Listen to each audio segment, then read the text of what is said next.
What is up, everybody? Nick Fiore of FioriousNation here on Forbidden Podcast, episode 36. Today is episode 36. I'm Nick Fiore, co-host, one half of the Forbidden Podcast team, me and Adam Carl. It is Friday, August 7th of 2026.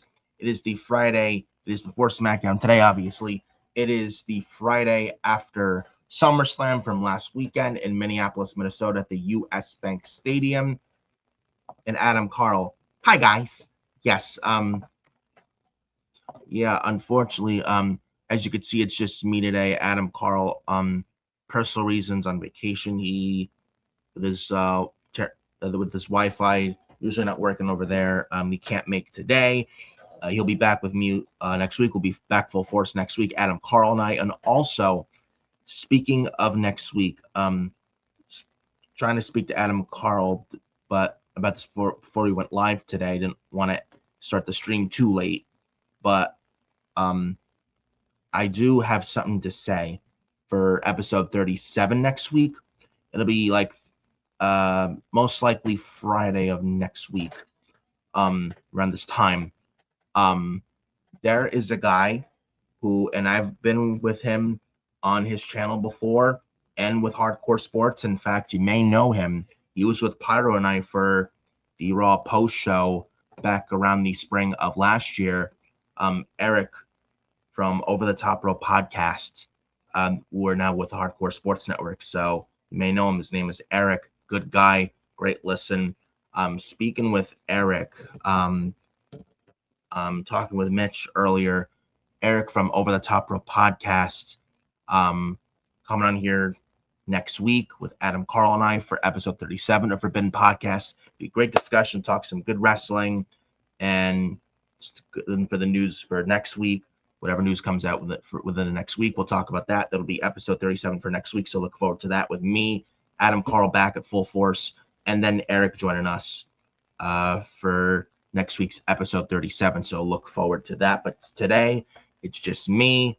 No Adam Carl today. You're stuck with me today, but not really much to talk about other than SummerSlam last weekend and in the Raw after SummerSlam. Other than that, not much news to talk about. We did get a newsworthy SummerSlam weekend over both nights. We're going to talk about the good, the bad, the ugly. What did I think of the show? Was it good? Was there any excitement? Was it a waste of time? Was this worth watching? Should it go back to one night? Is it worth it keeping it 2 nights?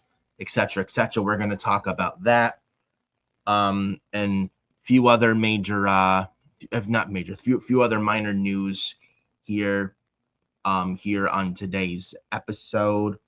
And like I said, again, we're going to talk the Raw after SummerSlam, which I thought was very newsworthy, which I felt WWE hit the reset button on Raw this past Monday after 2 awful Raws, the past 2 Raws. But it looks like this past Monday and Raw hit the reset button. We're going to talk about that as well for episode 36 for August 7th. Hope you guys, wherever you guys are, if it's hot, hope you guys are staying cool. Supposed to get another heat wave here in New York the next couple days. I'm not looking forward to it. It's going to be 93 freaking degrees. I'm a big weather guy myself, but I mean, to be 93, but to have like 100 degrees humidity, I mean, not fun. Just stay hydrated, stay cool. But before we begin, first things first, hit the like on the video. It helps in the YouTube algorithm as well as the channel, so make sure you go and do that.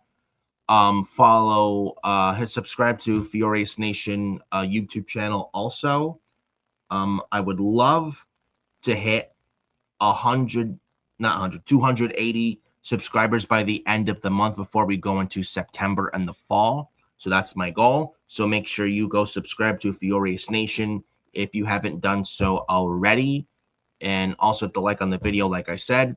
And once you do subscribe to FioriousNation, turn on that bell for all notifications so you know when I come live here. And follow me on X, FioriNick579. I don't have the screen with me and Adam Carl and I here today, just me today. If it was just Adam, if it was Adam and I today, you'd see on the bottom screens where to follow us on X. But me, Fiore Nick 579 on X, Adam Carl 2005 on X. But then me, and then me at Fiore Nick 579 on X. TikTok at FioriousNation. I do have a TikTok. Yes, you heard that correctly. I have a TikTok. I don't use it yet, but I do have a TikTok. Facebook at Nicholas Fiore 31, and Instagram at Nicholas Fiore 2014. Gosh, can't believe I almost forgot that. But one of those days, waking up early in the morning, but not all that big of a deal. But I digress. And we got Joe from Hot Takes and Headlocks. What's up, Joe? And shout out to Joe and the Hot Takes and Headlocks with Joe and Xavier. The turn of KO. Let's talk about it. Hell freaking yeah. Oh, yeah. I got a lot to say about that. And, man, I am happy to see him back. And he injects so much life to Friday Night SmackDown and the overall WWE product. His presence was absolutely missed. And we might as well actually talk about the good while we're at it. And Mitch, what's up? Mitch says, what's good, bro? Well, shout out to you, Mitch. All is pretty good. I'm staying cool. Enjoy down in the shore, and the weather down there. Hope you get decent weather down there. I'm hoping it doesn't rain. I so wish I could have had a vacation this summer, but unfortunately not to be because of a personal thing. One of my recent job got laid off back in late May, and I've been having to be on unemployment trying to find another job. I did have an interview with a school district job a few weeks ago. The one who interviewed me has heard from 3 references, and the past work experiences hasn't heard back from yet. Though the 3 references she has heard from, the past work experiences, places she has not heard from, has left messages. So I'm hoping to hear an answer. So she did tell me she'd be making a decision next week. So I'm keeping my fingers crossed to get the job. I'm not holding out a lot of hope, but we'll see what happens. But again, keeping my fingers crossed and hoping for the best. But I'm not. I know I struggle on confidence and stuff like that. As you may know, and have watched me for a while now, I do struggle a lot with the confidence in life outside of this. But hoping for the best, and just got to think and listen. At the end of the day, you got to think positive thoughts, man. You can't really have the negativity get the better of you. The more you think negative, it won't work out. But you got to think positive, and positive thoughts, and saying, I'm gonna get this. It's gonna happen. Things will work out. You got this, and you just stick your head to that, and you're motivated, and you're determined. Good things will come your way. So, hoping for the best next week. Again, not holding out much hope, but time will tell. So, gonna hope and pray I get the job next week. So we will see what happens. And if I do get the job next week, an update on Forbidden Podcast, that will be an announcement in the next couple weeks if I do get the school job next week. So we'll see what happens. So just got to play it by ear. So we'll see what is to be. But we're going to get started on this episode here. Enough of me rambling on. 10 minutes in. I know I ramble a lot, but enough of me rambling on. Down to business. SummerSlam. Now, SummerSlam August 1st, August 2nd in Minneapolis, Minnesota, US Bank Stadium. Obviously, they didn't really sell out much, and their attendance was way down from last year. They were in MetLife Stadium in New Jersey. Joe, I think you were there.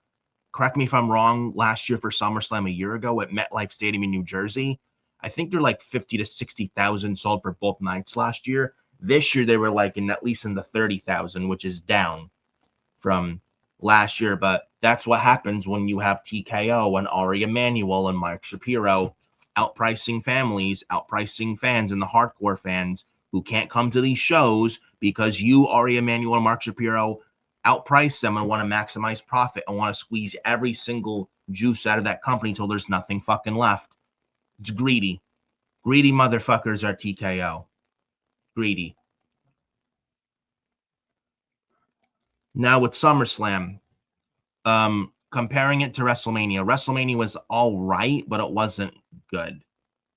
The WrestleMania 42 in Las Vegas, to be more specific. Now, for SummerSlam this year, was it better? Now, night one, it was not bad. It wasn't good either. It was in the middle. It was mid. If I had to put it best described as night one SummerSlam this year, it was very mid. Night two was a lot better. Night two was much better than night one. Just based off Kevin Owens coming back alone, night two was so much better than night one. And I have to, and I really, and put it down in the comment section or in the chat. Do you think SummerSlam should go back to one night? Because I've been thinking, because night one, it almost feels like night one's an appetizer, or night two always delivers better than night one does night two. And if that, and I don't, and if that really is what they're going for, I don't think it's probably worth it at all to have SummerSlam be 2 nights. You might as well just go back to one night, have the 2-night only format for WrestleMania. Like, I know some people, SummerSlam's the WrestleMania this summer. SummerSlam is not WrestleMania, and there's one WrestleMania and one WrestleMania only, and that's WrestleMania. SummerSlam is not WrestleMania. WrestleMania is the number one big show of the year. WrestleMania is the number one show of the calendar year. SummerSlam is the second. WrestleMania is number one. I don't think people should really be comparing at all SummerSlam to WrestleMania, because they're not the same. WrestleMania 2 nights, that's fine. But SummerSlam could have been much better last year. SummerSlam this year, I was expecting more a year ago with SummerSlam. This year's, I would say, is better. SummerSlam this year, I would say, is better than WrestleMania this year. And night 2 is better than night 1. But I feel it's like both nights should be evened out better format-wise and stuff. And both should be delivered at each level, in my opinion. And if you're just going to have night 1 just be like mid and just night 2, if this is what, I don't know what they want to do going forward, but if night 1's going to be mid and night 2 better going forward, I got to be honest with you, I think it's best having SummerSlam go back to one night. Some of these matches throughout the weekend didn't even belong on SummerSlam, like Danhausen and Dominic Mysterio and the Human Money's on a pole match. We're going to talk about that, because that was fucking just, oh my God. How do you describe that? Like what? Just horrendous? Yeah, I think so. But Joe in the chat, yes, I was. Yeah, Joe was at SummerSlam last year. You think he was at the SummerSlam Superstore last year as well, New Jersey, which I was at live last year too. But yeah, SummerSlam, I really think if this is what their format is going to be going forward, I would say have SummerSlam go back to one night, because you had Cody and Punk, Roman, Seth. Just looking at the SummerSlam card, I'm going to pull it up right now. So night 1, you had Cody and Punk, Elba, Brock, Gunther and Aldis, Liv and Io. That's 4 matches out of night 1. And then Kevin Owens, Balor, Gunther, Sammy. And then you had Chelsea Green win the 5-way ladder match for the women's championship. I'm not saying interim and that fucking bullshit. Let's just say Chelsea Green is the new women's champion. Let's be real. Enough of this interim bullshit. I fucking hate that with a fire-breathing passion. Chelsea Green with the 5-way ladder match for the women's title. Kevin Owens becoming number 1 contender. Chad Gable and Penta. And then Roman Reigns and Seth Rollins. You could have, and maybe if you want to add Baron Corbin, Trick Williams, like at least 8 matches for one night for SummerSlam, since it's like their second biggest show of the year. You could add at least 8 matches for SummerSlam as one night, because SummerSlam's the second biggest show of the year. You could have done all that, and I don't think a lot of people would be complaining, honestly. I don't do we really need SummerSlam to be 2 nights going forward if this is what they're gonna produce, as night 1 being very fucking mid and night 2 blowing night 1 out of the water. And night 1 looked better on paper. That's another thing. Night 1 looked better on paper compared to night 2. And night 1 under-delivered. Where night 2, a lot of people didn't expect anything much coming out of night 2, but it blew a lot. But it blew a lot of people's but it really blew out a lot of people's expectations, including mine, because I didn't expect much coming out of night 2 at all. And boy, did they prove me wrong. But I think going forward, if this is what they're going to do, I would get rid of the 2-night format for SummerSlam and have it just be 1 night again going forward, and have the 2-night format only be for WrestleMania, since it's their number 1 show of the year. No other wrestling show or PLE or pay-per-view should be 2 nights. Only WrestleMania, in my opinion, should be a 2-night show, in my honest opinion. And now I'm hearing rumors of the Royal Rumble next year in Arizona. They're going to be in February, and now there's talk of it potentially being 2 nights, or in the future, they would be considering the Royal Rumble being a 2-night show. I don't like that at all. I don't like that whatsoever. Like, because you have WrestleMania 2 nights, right? Now SummerSlam 2 nights, and now the Royal Rumble 2 nights. Don't you think that's a little bit overkill? Because honestly, I think it's big time overkill. Like, what's next? Are they going to do Survivor Series War Games, a 2-night show? Yeah, let me see how that works out. I don't want to see that. And I don't want to see Royal Rumble 2-night event either. Royal Rumble as 1 night is perfect and does not need to be changed. But again, it's TKO wanting to squeeze every juice of money out of this company until there's nothing left. Yet there are people that want Vince McMahon back, yet he sold the company to these fucking greedy asshole motherfucker clowns, Ari Emanuel, Mark Shapiro. Yet Vince is the one that sold the company to his friend Ari, because Vince wanted his power back. Awful. Awful, awful, awful. That was according with, I think it was according to the WrestleVotes or the Observer. I can look it up. But it was, I saw the report yesterday that the Royal Rumble could be 2 nights. And also another why, it's in February. What was wrong with the Royal Rumble in late January? What was so wrong with that? The Royal Rumble in February to me feels very, very fucking weird. I don't know how you guys feel, but to me, the Royal Rumble should always be in late January. And the Royal Rumble in February, it seems very, very odd.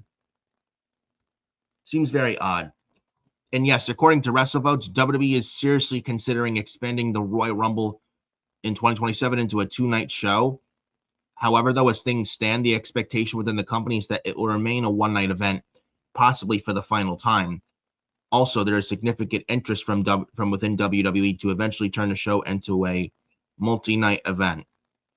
I'm not in favor of that at all. I think they need to leave it alone as just 1 night. They really need to not have a lot of these PLEs be 2-night shows. Otherwise, it's not going to feel special anymore. It's just going to feel like everything else. WrestleMania as 2 nights is perfect. SummerSlam, but I think after last year and this year, I think SummerSlam needs to go back to 1 night, in my opinion. Oh, but that means the company sucks and is going down and is not pushing forward. They'll lose everything if they have SummerSlam go back to 1 night. What? What are you talking about? The SummerSlam 2-night format sucks. It fucking sucks. SummerSlam is 1 night is the way to fucking go. Half of these matches on SummerSlam last weekend could have been saved for Raw and SmackDown to make those shows feel important. Why do they need to be on the SummerSlam card? Like the fucking Bella Twins that nobody fucking asked for. And I'm sure Eric from the Over the Top Rope podcast can attest to this too. And I know how he feels on the fucking Bella Twins, I'll tell you that. He'd probably say the same thing. The Bella Twins on SummerSlam, why? It's just stealing spotlight away from younger talent who could use that PLE spotlight. And the Bella Twins don't fucking deserve it. Again, who asked for the Bella Twins on SummerSlam? Who? Certainly not me. And then we had a Nikki Bella and Brie Bella heel turn on Paige. Can I say Nikki Bella, Nikki Big Show Bella? You know how the Big Show with its constant heel and face turns? Nikki Bella and Brie Bella are pretty much the new Big Show now. The pretty much the now new Paul White Big Show with the constant face and heel turns. Seriously, Nikki Bella came back at the Royal Rumble 2025 as a babyface, and Nikki Bella came back. Nobody asked for that. Nobody fucking asked for that. Then Nikki Bella, before Survivor Series last year, turned heel, attacked Stephanie Becker, right? And then a few months after her heel turn, in the early part of this year, she turns face again with no explanation, no reason, when Brie Bella comes back in the Royal Rumble this past January. So Nikki Bella, 2 months face turn, quick face turn with zero explanation. And then months later into the summer, now Nikki and Brie are heels again. Nikki Bella is the new Big Show with the constant face heel turns. Tell me when I'm telling lies here. And the Bella's turning on Paige. Is it just me, or are we getting the Bella twins versus Paige and AJ Lee? Are we in 2015 or are we in 2026? I genuinely want to ask you that question. Are we in 2015 with the fucking diva era with the divas, or are we in 2026 with the women's wrestling?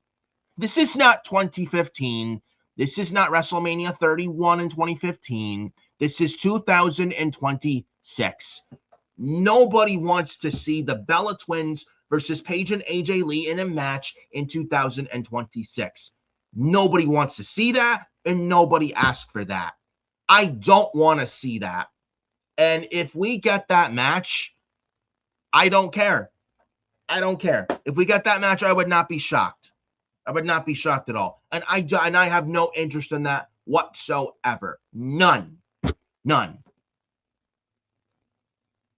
If anything, I would have loved to see Paige go as heel possibly. But though I will say, one of my buddies talked about me with this. Paige is away from the Bellas, though. Thank God. Thank God. Now let's get the Paige away from the Bellas, please, and have Paige and say the mid-card on Raw, fighting for the women's IC title. I think that is perfect for Paige, to be honest with you. Seriously, get Paige away from the Bellas. Like, she's away teaming from the Bellas. Good. Now let's get her away from the Bellas. But that's not going to happen anytime soon. Or, though Brie Bella is injured, she injured her shoulder. She's out for a while. And this is the other thing. Nikki Bella just came back from a neck injury, a recent injury that she injured back in the spring. And then when Nikki comes back, then Brie's hurt. Another thing about the Bellas, they're so injury prone. And the Bellas versus Paige and AJ, why even do it? It's not even worth it anymore because the Bellas cannot stay fucking healthy.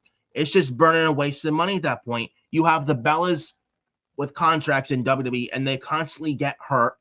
And apparently they're signed till the end of 2027. To sign the Bella Twins to lucrative WWE contracts is a waste of fucking time and money. When you have somebody else in NXT that would be so much better in that spot for that kind of contract and money than Nikki and Brie fucking Bella. When they're constantly getting injured all the time. It's a waste of money, and nobody asked for the Bellas. And you know what? The product is a lot better off, and the company's a lot better off without Nikki and Brie Bella. Nikki and Brie Bella do not make that company or the WWE any better. In fact, they just make it that much worse because they're not wrestlers. They are divas. They are glorified divas. Point blank, period. Seriously, the WWE is a lot better off without Nikki and Brie. They don't need Nikki and Brie. Nikki and Brie need WWE. WWE doesn't need Nikki and Brie. Facts. Tell me when I'm telling lies here. Tell me when I'm telling fucking lies. Nikki and Brie attack Paige after they lose to Fatal Influence at SummerSlam. I mean, did anybody care? I didn't.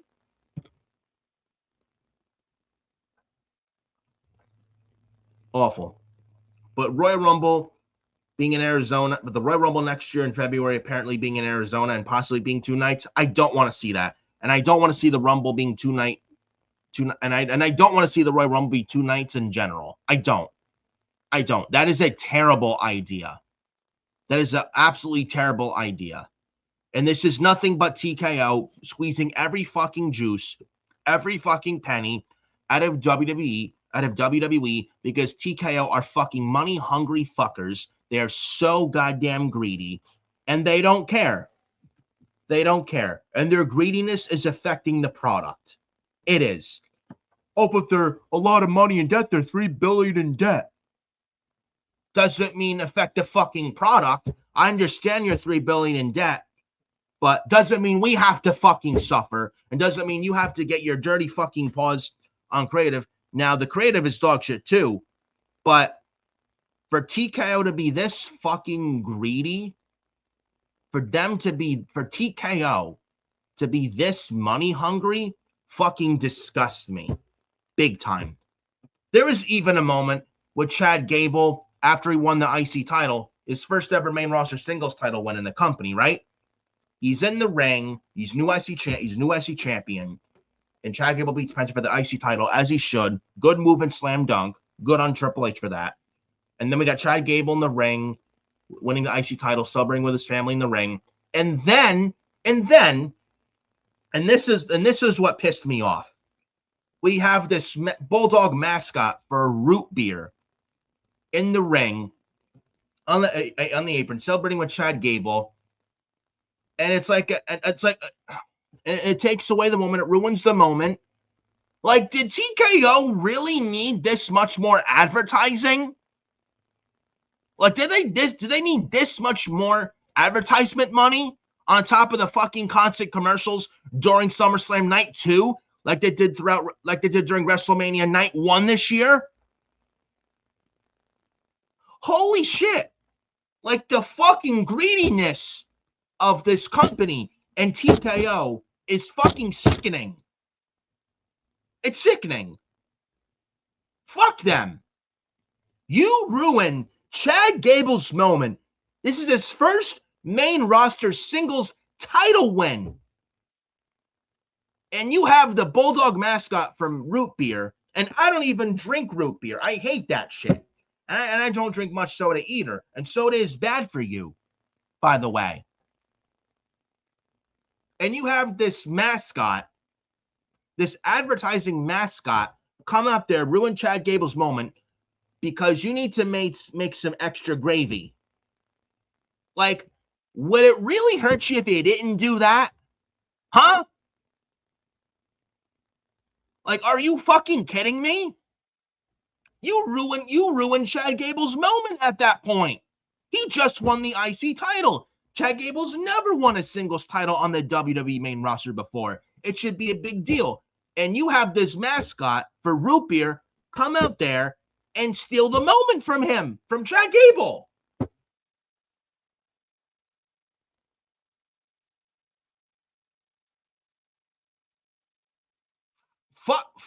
This fucking company, man, I tell you. Fuck WWE and fuck TKO and their fucking greediness.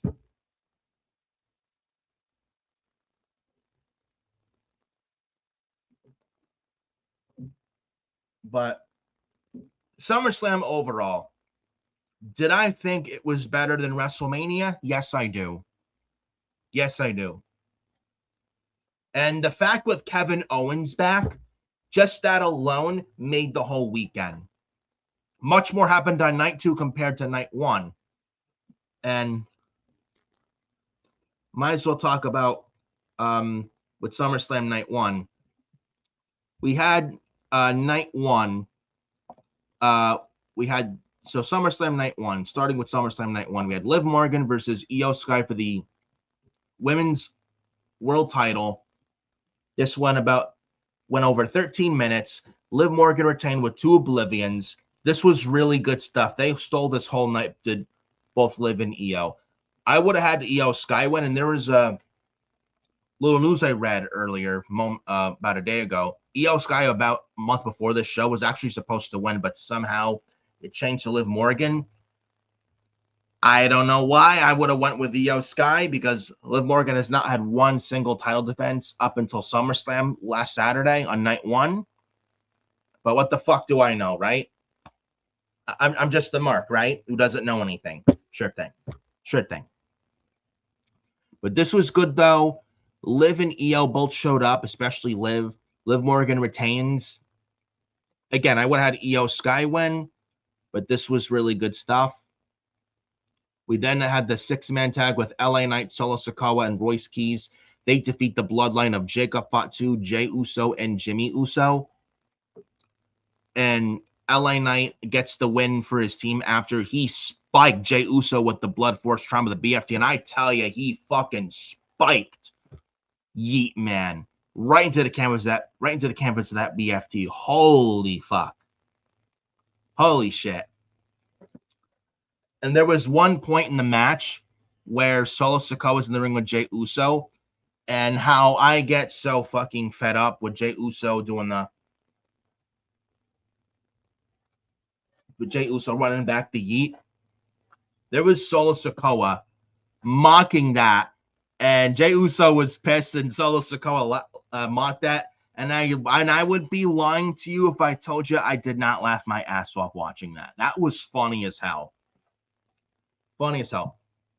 Ever since Solo Sikoa, and I'm just going to say this right now, ever since Solo Sikoa has left the MFTs of both Tama Tonga and Tala Tonga, and ever since Solo Sikoa has been on his own and he's now a babyface, Solo Sikoa has been so much better. It feels like is a new lease on life for Solo Sikoa. It feels like the shackles and the handcuffs are finally off him, and he's finally free and able to be himself now, finally.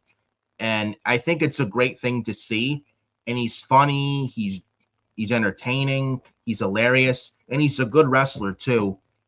And I'm watching this match, and even during the Raw before SummerSlam, which I was on the Raw, watched along with Pyro, the Raw before SummerSlam last week, during the Uso segment with Solo Sikoa, so where Sikoa was in the middle crowd, and Solo Sikoa said to Jimmy and Jay, you know, Roman can kiss my ass.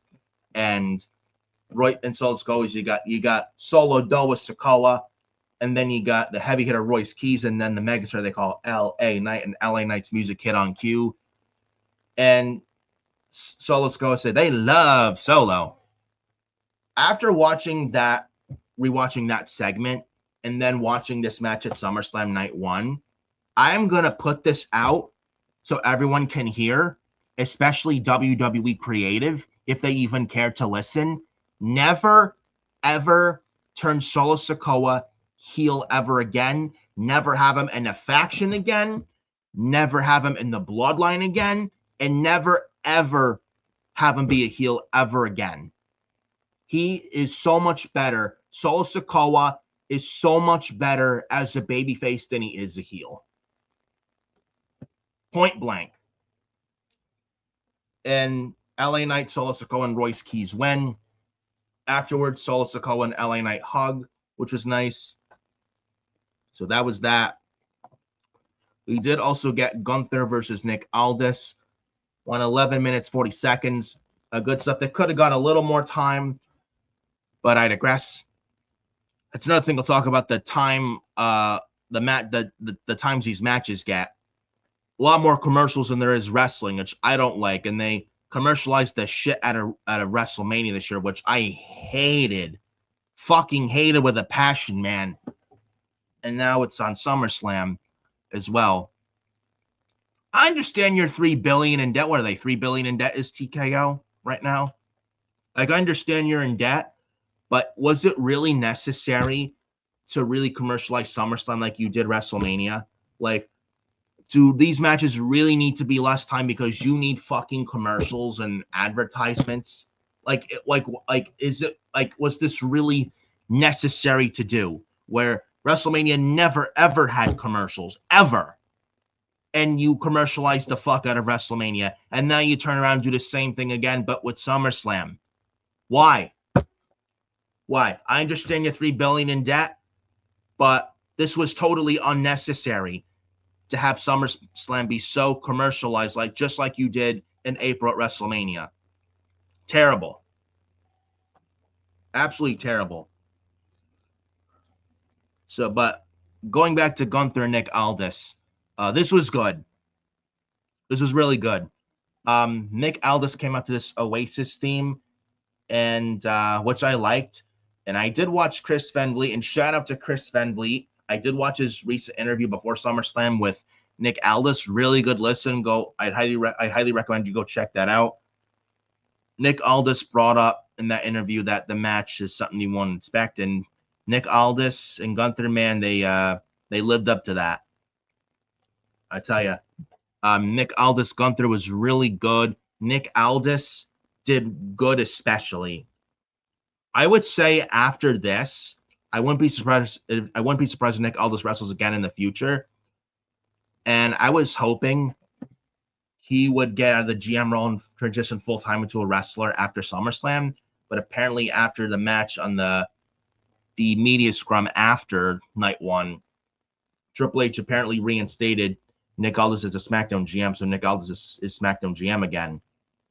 If he wrestles again, just Nick Aldis around WrestleMania time next year, I would hope if he wrestles again at Mania next year, that after Mania next year, he's out of the GM role and as a wrestler on SmackDown again. I hope that is to be. Because he had a really good match with Gunther here on night one for SummerSlam. And Gunther won with the sleeper hold and Nick Aldis tapped out. Right move, though, because to have Gunther retire Goldberg and John Cena and AJ Styles only to have him lose to a GM, that's not a good look at all on Gunther and does more harm than good to Gunther. So you couldn't have Gunther lose to Aldis, and Aldis losing to Gunther would be just fine. I mean, it's Gunther. There's nothing wrong with losing to Gunther at all. And Nick Aldis loses to Gunther, it's okay. It's not that big of a deal. Where Gunther losing would not be the right decision at all and would really harm a lot for Gunther. And not a good look whatsoever on the ring general. So Gunther wins, and that's the right move. And this was good stuff, and Nick Aldis, I think, impressed a lot of people, and he definitely impressed me. And they had Mickie James, Nick Aldis' wife, in the front row with their son, which was nice to see. And glad to see Mickie James officially back on WWE television, a future Hall of Famer as well, one of my favorites growing up. So happy to see her on the screen in front row. And as Adam Carl would say, how Gunther is married to NXT UK women's wrestler Jinny, spelled Jinny, from the former NXT UK brand show. As Adam Carl would say, all we're missing is Jinny. We get Gunther and Jinny against Nick Aldis and Mickie James, you know? But that's a discussion for another time. But Gunther and Nick Aldis, this was pretty good. Pretty good stuff with Gunther and Nick Aldis here. This was another good match of the night outside of Liv Morgan and Io Sky. Then we get Fatal Influence beating the Bella Twins and Paige. I didn't care for this, but Fatal Influence winning was absolutely the right call. Fallon Henley and Laney Reed of Fatal Influence just won the women's tag team titles a few weeks ago in Madison Square Garden at Saturday night's main event. You're not going to have them win the women's tag titles, though the women's tag titles are worthless. You're not going to have them win the women's tag titles there, only to have them lose 2 weeks later to the fucking Bella Twins and Paige at SummerSlam. So Fatal Influence wins, and JC Jane pins Paige off the Rolling Encore. Right move, and JC Jane should be pushed as one of the top females, along with Fatal Influence as a top female faction on the SmackDown Women's Division, and not the not-so-baddies of Jade Cargill, Micha, and BFAB, who absolutely fucking suck. And then, like I said, the Bell Twins turn on Paige. We went over that. Not going to waste my breath on that again. I ranted on that a little while ago. We did also get CM Punk and Cody Rhodes, the second to last match on night one. I will be honest with you with this match here. Was it bad? No. Was it good? Yes. Was it great? No. Do I think this is it between Punk and Cody? No, I don't think it's a one and done with CM Punk and Cody Rhodes. I do think they meet again later on down the line, and they have some trilogy of matches. This is only the beginning of Cody versus Punk, and I don't think it's just one and done. I would say they meet later on down the they meet again later on down the line, potentially next year at WrestleMania. But I was hoping, though, for a Cody Rhodes heel turn, but that didn't happen here. Hopefully that's the plan months from now, because Cody Rhodes could absolutely use a heel turn big time. But CM Punk wins here. Randy Orton came back when there was a ref bump, obviously. Cody and Punk down. Randy Orton comes out. He RKO's Cody Rhodes. And Cody and Randy have a score to settle from WrestleMania in Las Vegas this past April. Orton comes out. He RKO's Cody. Punk has no idea what's going on. It's a GTS, and Punk pins Cody 1, 2, 3. And CM Punk retains the WWE Championship, as he should. He just won the WWE title from Sami Zayn in Chicago on Monday Night Raw on July 6th, a month ago. There's no reason whatsoever to take the title off Punk. He just won it. So Punk was obviously going to win here, and that was the right move. Orton coming back, I think, is also a very good move. And happy to see him back. That's also going to be good for SmackDown with Randy Orton back. And Orton cost Cody the title, so Orton and Cody are going to feud coming out of SummerSlam. And Cody and Orton are going to show Ari Emanuel and TKO, and not just Cody Orton and Triple H, and how they wanted to do WrestleMania this year with Orton versus Cody. Orton, Cody, and Hunter are going to show Ari Emanuel, Mark Shapiro, and TKO how it was supposed to be fucking done this past April at WrestleMania. And with no fucking celebrities this time, and no Pat McAfee, and no TKO getting involved or getting in the way. Orton and Cody now are finally going to tell their story how it was supposed to be told back in April, with the history, with the legacy, and a rich history and a rich story that legitimately tells itself. You don't need any celebrities or Pat McAfee or any fucking celebrity in this program. And now they're going to show TKO how it was supposed to be done in April. And you know what? I can't wait for that. And when they show how it's supposed to be done, it's going to make Ari and Shapiro look that much more fucking stupid. Literally.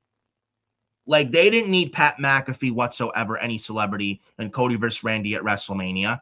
And that shit was fucking awful. And the inclusion of Pat McAfee ruined Cody versus Randy for WrestleMania. Ruined it. Completely fucking ruined it. And now this time, Cody and Randy and their feud are hitting the reset button with this time no celebrities. And now they're going to show how it's done. And they're now going to show TKO how it should have been done. And you know what? I can't wait for that, because it's going to make TKO look that fucking stupid. And that needs to send a message to TKO to never, ever meddle or get involved with the WrestleMania plans with celebrities ever fucking again. Ever again. I can't wait for that. But Punk retains, as he should. Good match.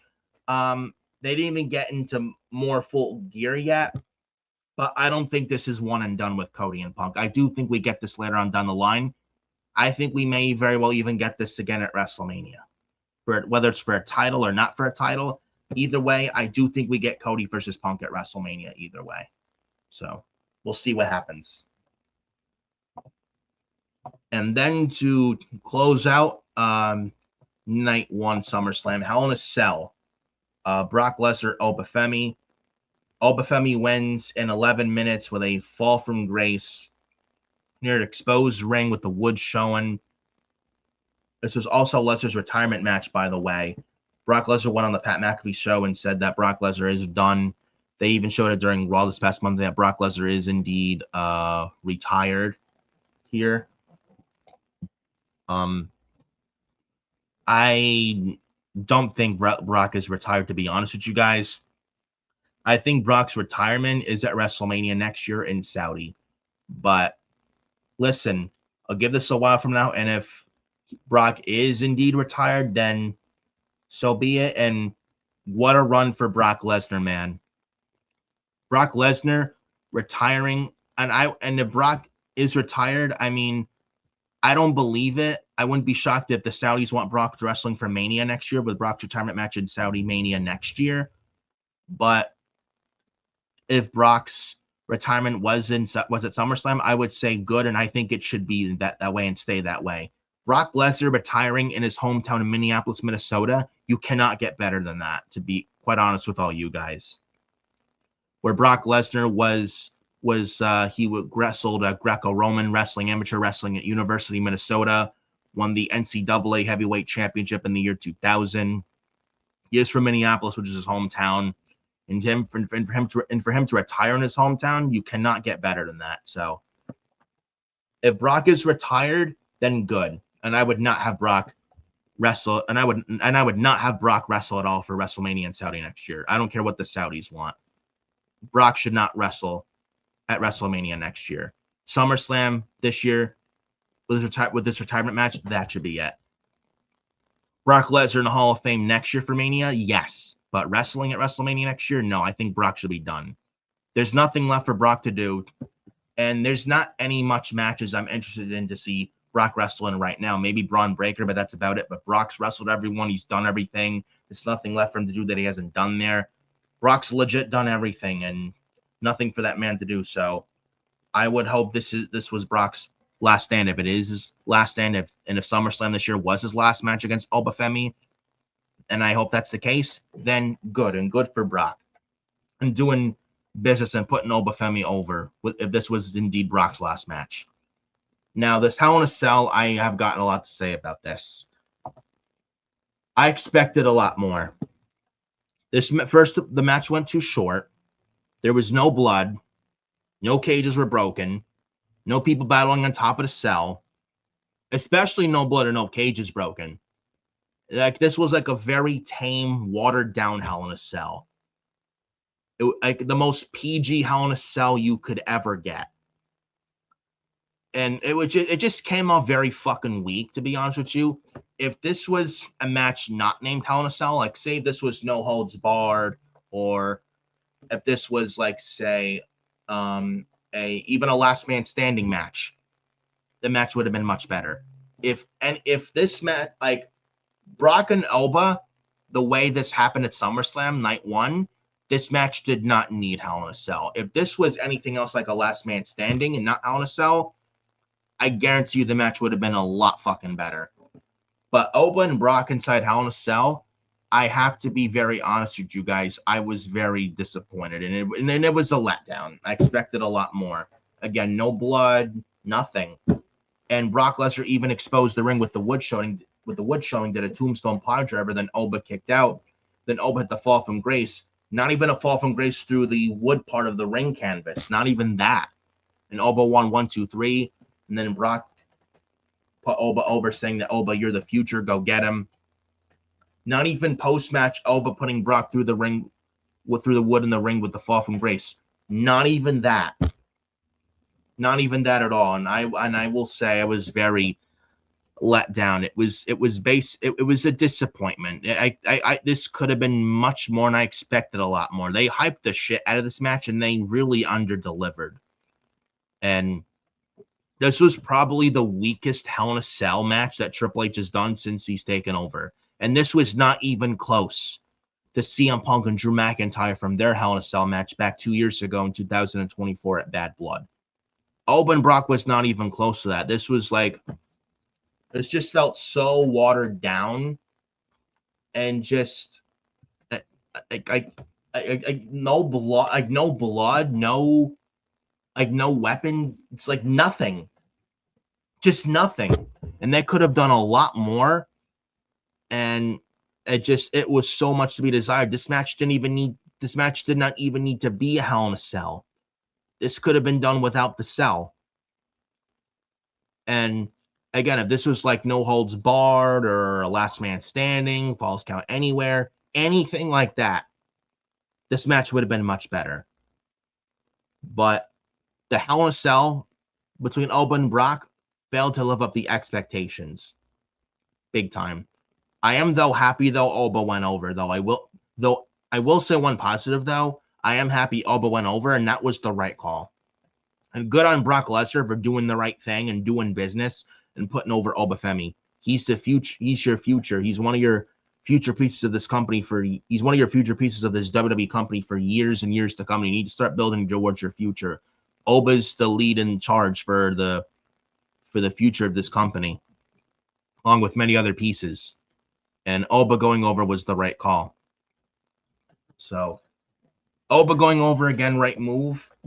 This match, though, could have been much better, and I was left very, very disappointed. Just felt very underwhelming, and I expected a lot more, especially with the build they had and Paul Heyman hyping up the fuck out of this match with the Hell in a Cell structure being very dangerous and that you're never the same coming out of the Hell in a Cell match.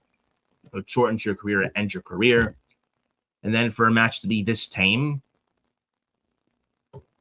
it was very disappointing, to be very honest. It's no other better way to put it. So that was night one. Not bad, but not good. Very mid. If I had to be generous, I'd give it like a 5 out of 10. Like a generous 5 out of 10. Maybe a 5.5 out of 10. I would say 5 out of 10. 5 out of 10 for SummerSlam night one. Just very middle of the road, very mid show.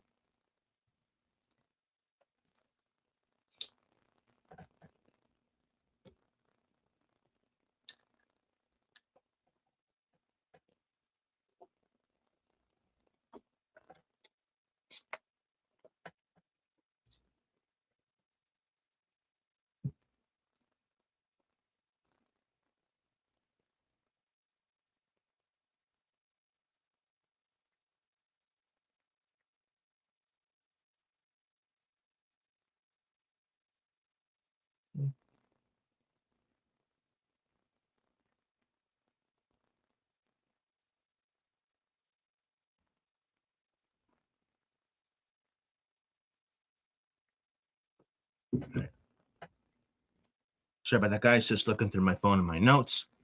But moving on to SummerSlam night 2 here on Forbidden Podcast episode 36.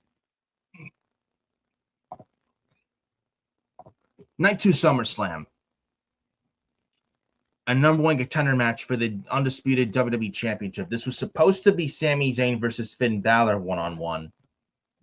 But after Nick Aldis got reinstated as SmackDown general manager, he made it a fatal four-way, adding Gunther, and then adding, and this is the guy that Joe was talking about, the return of KO, Kevin Owens back, and what a pop he got, man. And he looks great.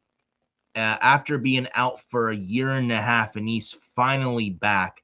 So happy to see Kevin Owens back, and he injects life into SmackDown, into the WWE product. His presence was sorely missed, and now he's finally back.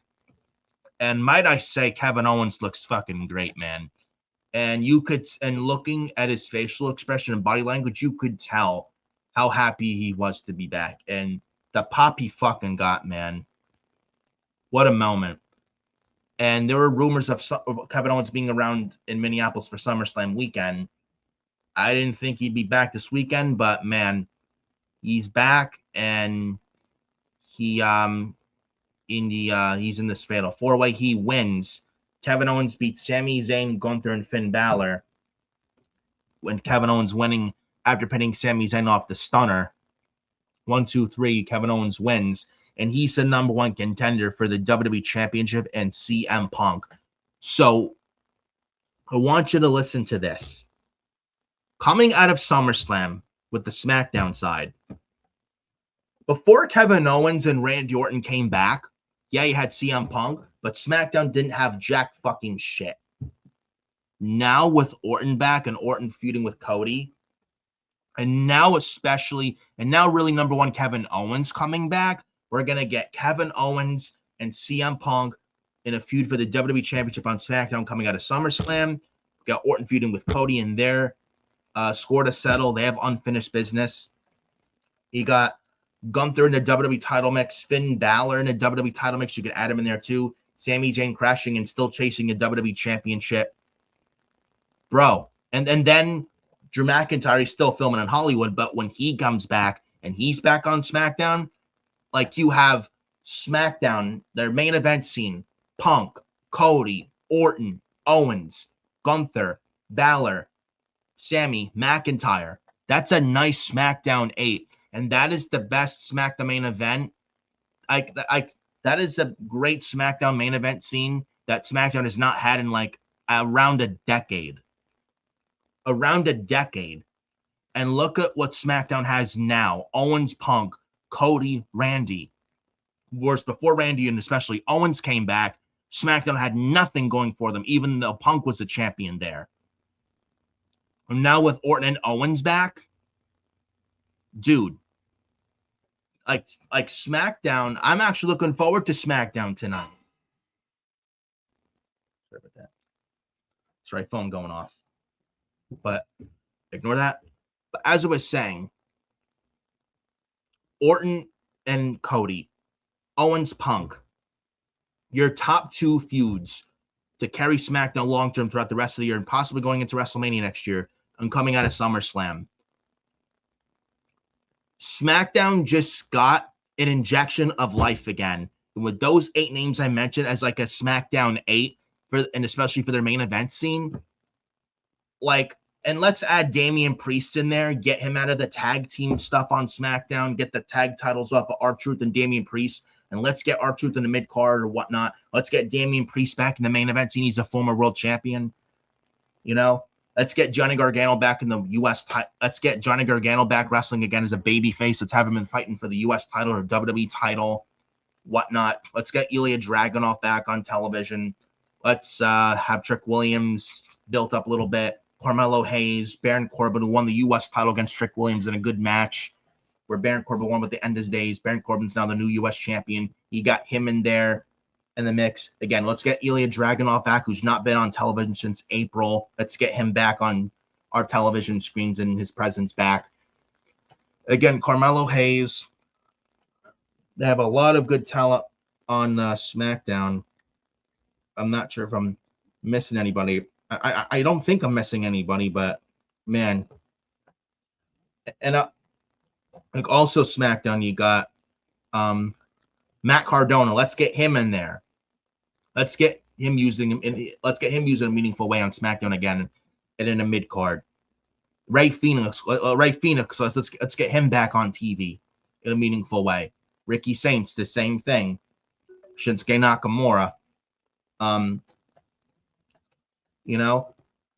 And then the women's division, you got Blake Monroe. Let's get her finally in the match and use. Let's get Jordan Grace. Where is she? Let's get her back on SmackDown television in a meaningful fucking way.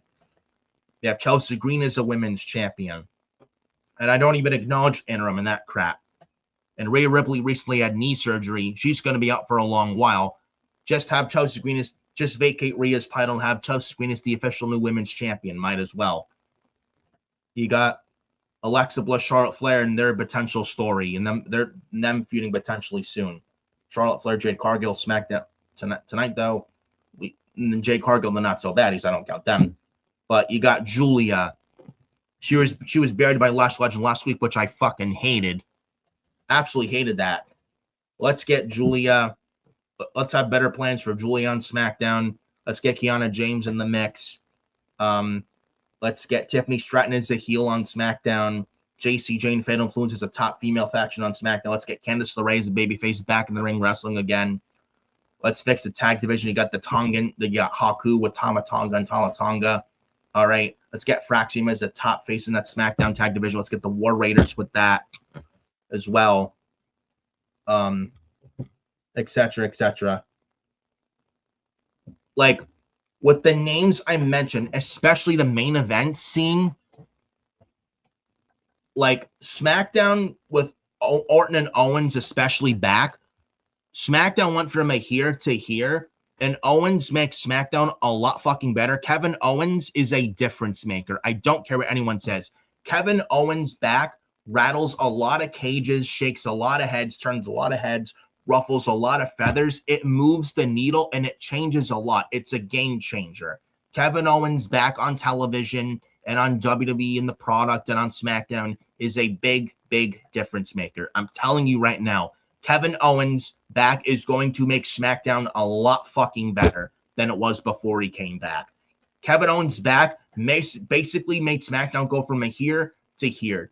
It made SmackDown go from, you know what, I can miss SmackDown, not miss a thing, to now, you know what, this is can't miss, and I'm going to watch.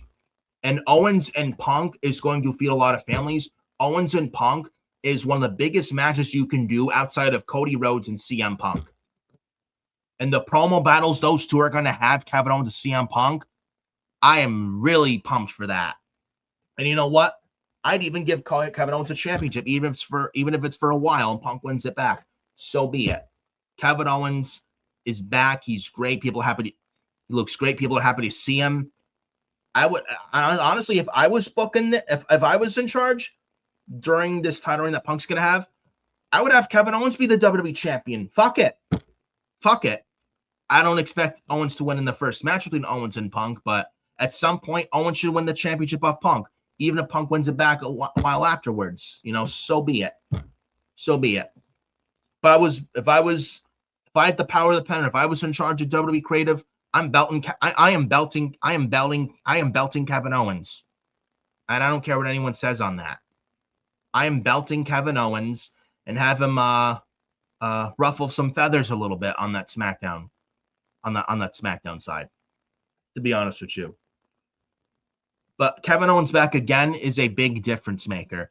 And with Owens and Punk feuding and Orton and Cody feuding and the names I mentioned on the SmackDown roster, look at that SmackDown roster. A very, very talented SmackDown roster. And the same thing with Raw's, but SmackDown's, man, is very talented. And with Owens and Punk story, and with Orton and with the Orton and Cody feud going on, and the Owens and Punk feud going on over the WWE title, for those two programs to be the top feuds on SmackDown, there is no more excuse anymore. Like, there's no more excuses. Like, no more reasons to put on a bad show. No more reasons whatsoever to put on a bad show. If you have this great of a roster, and now with especially Kevin Owens back, and if you still can't put on a good show and you still have SmackDown be a bad show, then maybe somebody in creative needs to be fucking let go, because they don't deserve to be in the position they're in, and they don't belong in the position they're in. If you have this great of a roster, now that especially Kevin Owens is back, there's no excuse anymore. Oh, well, it's the 2-hour crunch time. There's no time for a Johnny Gargano or a Ilya Dragunov or a Jordan Grace. There's no time for a good Kevin Owens CM Punk program or a good Randy Orton Cody Rhodes program. There's no time for a Carmelo Hayes or Ricky Saints or Blake Monroe or Candice LeRae or Fatal Influence on SmackDown. You have fucking time. You have 2 hours to create captivating, creative television. And if you can't give me a good show with the great roster now that Kevin Owens is back, then your ass needs to be fired. And something needs to change. There's no more excuses. None. Oh, well, they're not 3 hours. If this is 3 hours, more people will get on TV. They were working with a 2-hour roster even when SmackDown was 3 hours. There's no more excuses. Enough of the excuses. You either put on a good show finally every week with SmackDown, or you step the fuck down. With this great of a roster now that especially Kevin Owens is back, I should be seeing 0 bad shows with the current SmackDown roster now that Kevin Owens is back. 0. Only those extremely rare instances, an off night or a bad show. But pretty much every week should be a good show with this current roster now with SmackDown now that Kevin Owens is back. No more excuses. And this is straight directed to the SmackDown creative team and WWE creative as a whole. You have a great SmackDown roster now that Kevin Owens is back. Kevin Owens injected life to your show, SmackDown, and to the product again. And if you still can't put on a good show on SmackDown every Friday, and you still can't put out a good product, and your product still sucks with Kevin Owens back, then somebody in the back, I don't care who it is, somebody in creative needs to be given the fucking pink slip immediately. I don't care who that is. Somebody needs to fucking go. If you still can't put on a good product and a good show now that Kevin Owens is back. No more excuses. Spare me the fucking excuses. Spare me. Kevin Owens is a number 1 contender winning this fatal 4-way. This went 8.5 minutes. Another thing, I don't understand why this could have won another 8 minutes. And this got 8.5 minutes. I don't agree with them getting 8.5 minutes at all. I mean, I understand, though I maybe understand Kevin Owens just came back from a neck injury. You probably can understand why. But I mean, it was a fatal 4-way. You could have done at least another 8 minutes with this. It would have been much better. But that's my only complaint with this. Other than that, I'm very happy to see Kevin Owens back. And again, he injects life to SmackDown that was absolutely needed, and injects life to the product that they absolutely needed. Whereas before Owens got back, it was soulless, and again, his presence was absolutely missed. And again, happy to see him back. And I'm looking forward to Kevin Owens and CM Punk in the future feuding on Friday Night SmackDown over the WWE Championship. Should be great. And then Baron Corbin wrestled Trick Williams for the U.S. title. There's a spot. Lil Yachty botched a table spot. There was a Slim Jim table spot set up on the outside. Lil Yachty went through, but the table break botched. Baron Corbin at the end of the day is on Trick Williams, and Baron Corbin is the new U.S. champion. First match back. You're not going to have Baron Corbin lose. So I think Corbin winning was the right move, in my opinion.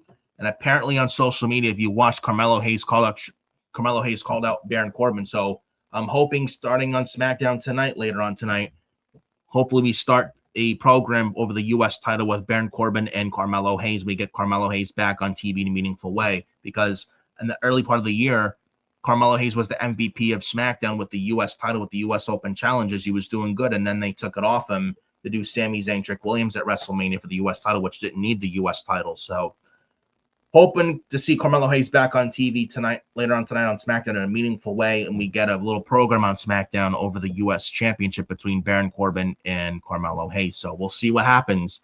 Do I think Trick Williams still gets involved? Yes. Maybe we have a little reuniting a little bit with Trick and Mello. Who knows? Who knows? But we will see what happens on that. We also got the Fatal 5-Way. We also got a 5-way ladder match for the interim women's title. You saw how I did that thing, interim. I don't acknowledge interim. Let's just say this was a 5-way ladder match to determine a brand new women's champion. And now that Rhea Ripley, apparently she posted on social media yesterday, she got knee surgery, and it was worse than expected. She's going to be out for a long time. Rhea's not coming back anytime soon. So let's just say this was a ladder match to determine a new women's champion for the vacant women's title. Let's just say that. Chelsea Green wins the ladder match, beating Charlotte Flair, Jade Cargill, Lash Legend, Tiffany Stratton. There was a spot in the match towards the end where Tiffany Stratton's on the ladder. Chelsea Green tilts the ladder down. When she does, Tiffany Stratton does this like swanton tope dive high in the air, over the rope, off the ladder to lash Jade and Charlotte on the outside. Chelsea Green was the only one left in the ring while everyone else was down. Chelsea Green climbs the ladder. Then the not-so-baddies of B-Fab and Meechin, they hit the ring. They take down Chelsea Green with Chelsea Green's feet hanging on one of the bottom rungs of the ladder. Then Lash and Tiffany, there's 3 ladders stacked in the ring. For the middle one, where Chelsea Green's feet are hanging in between the bottom rungs of the ladder in the middle. We got Lash Legend and Tiffany Stratton battling on the left side of the screen on one ladder on the left, on the right, Charlotte and Jade. Lash and Tiffany take each other out, both get knocked off the ladder, both Lash and Tiffany. And the same thing with Charlotte and Jade. And Chelsea Green's the one left. Everyone else is down again. Chelsea Green pulls herself up through the bottom rung of the ladder, climbs the ladder. Chelsea Green grabs the women's title, and the winner and the new WWE Women's Champion, let's not say interim and that fucking bullshit, winner and new WWE Women's Champion, Chelsea Green. I think this was the right move. I was going with Charlotte, but you know what? I'm happy I was proven wrong. Charlotte winning would have been safe. Nobody wanted to see Jade Cargill. Nobody wanted to see Lash Legend. She's also terrible, just like Jade Cargill. Tiffany Stratton already has a title. We don't need to have Tiffany Stratton with both the women's U.S. title and WWE women's title. We've been there, done that with Tiffany Stratton as women's champion. Chelsea Green was the right move, and it was a risk. And you know what? I'm happy they did that and actually pulled the trigger on Chelsea Green. And she's the new women's champion. And honestly, she deserves it. And fuck Michael Hayes, by the way, who thinks Chelsea Green's not a main eventer, not at the level of a Charlotte Flair, and thinks Chelsea Green is just a background player, only there to put people over and having her and thinking of her as a doormat. Fuck Michael Hayes, by the way, and throw him in the fucking trash bin. Another fucking Vince McMahon yes man who also needs to be canned. Why he's still there blows my mind. Just like Bruce Pritchard. Why Michael Hayes and Bruce Pritchard are still in that company fucking mind boggles me, because nothing will change as long as Michael Hayes and Bruce Pritchard are still in that company in any which role or way or capacity. Both Michael Hayes and Bruce Pritchard, they gotta go. Both have to fucking go. They can't be there. And Chelsea Green on the post-show panel after SummerSlam Night 2. Did you watch that where Chelsea Green said, I'm dedicating this title one to Michael Hayes? And I watched that and I laughed my ass off, man. Absolutely laughed my ass off, man. Fuck Michael B.S. Hayes. That overrated, fabulous Freebird where Jimmy Garmin, Terry Gordon, and Buddy Roberts carried his ass in the fabulous Freebirds back in the day, in the 80s. Fuck Michael Hayes and his old out-of-touch vision. Throw him in the fucking trash bin. Same thing with Bruce Pritchard. Fuck both Bruce and Michael Hayes. Throw them in the bin. Both of them in the bin. Happy for Chelsea Green winning the women's title. I have no problem with this at all. And you know what? I think this is the right move, and this is a chance. It's a risk. But I will say, though, if Rhea Ripley, I don't know how long she's going to be out. Before this knee surgery, there was like this interim champion with Chelsea Green and the real champion Rhea Ripley, and that's like, oh, Rhea Ripley's going to come back, be a unification match. Chelsea Green's going to be an easy opponent for Rhea Ripley. Chelsea Green, when Rhea comes back, I hope it's not an easy opponent for Rhea. And now with Rhea Ripley getting the knee surgery, she's going to be out for a long time. Just vacate the title off Rhea and have Chelsea Green as the official WWE New Women's Champion. Do it. You know, you need new blood on SmackDown, and take a chance on Chelsea. And she's very good. She's talented. She can be funny, but she can be serious. And she's a lot more than just a comedic kind of a character. And she is a very good wrestler. She has charisma. She has personality. And she has what it takes to be a top female in the WWE and not just on SmackDown. Chelsea Green, I really, and they need to push new faces in their future, new blood. I think Chelsea Green has what it takes. So why not? And you need fresh new blood. You need fresh new blood. And now with Rhea out for a while, you're going to need somebody new. Charlotte's feuding with Jade.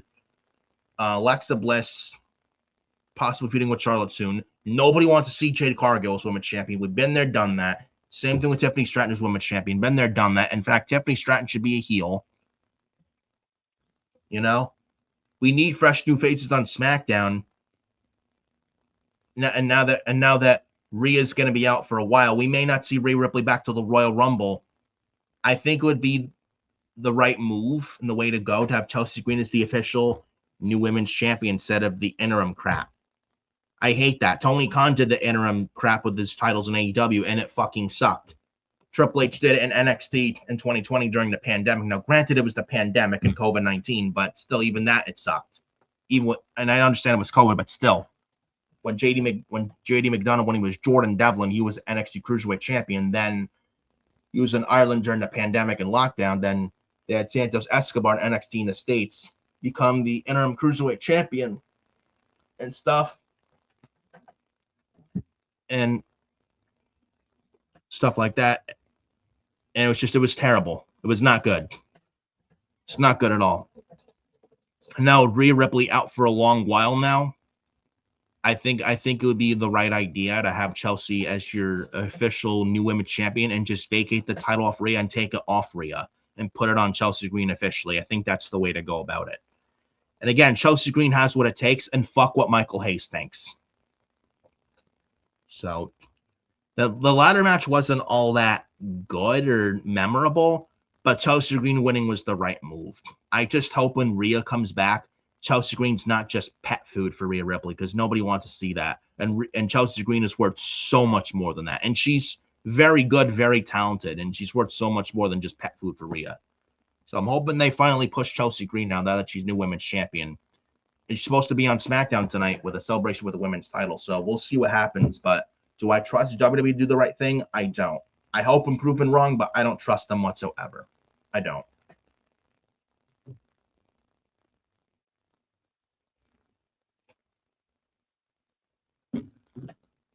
Moving on to the next thing on the show as I take another sip of my water because I'm going to rant on this.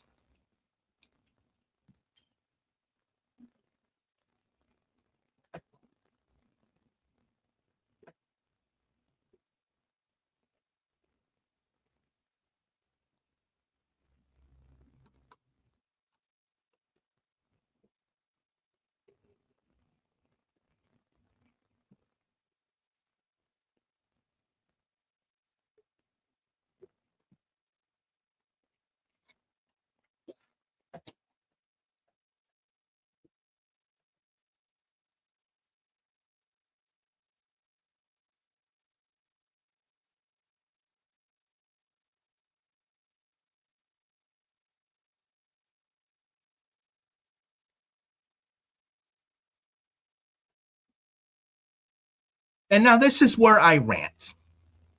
Again, Danhausen and Dominic Mysterio, human monies on a pole match, with the winner keeping $100,000 worth of Danhausen's stolen money from the Judgment Day.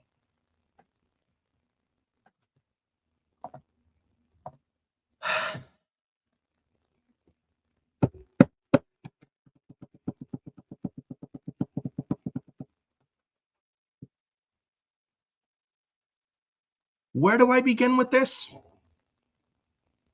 Seriously, where do I begin with this? We had the fucking Danhausen midgets involved trying to take out Dominic. We have JD McDonough giving one of the midgets a choke slam. Then Joe Hendry makes a save and evens the odds. Dominic Mysterio is about to climb the pole, grab the monies, and Danhausen does the "You are cursed." The little fireworks go off, and Dominic Mysterio falls hanging on the top rope, with his leg bouncing off the top rope. Then Danhausen wins and retains the stolen money.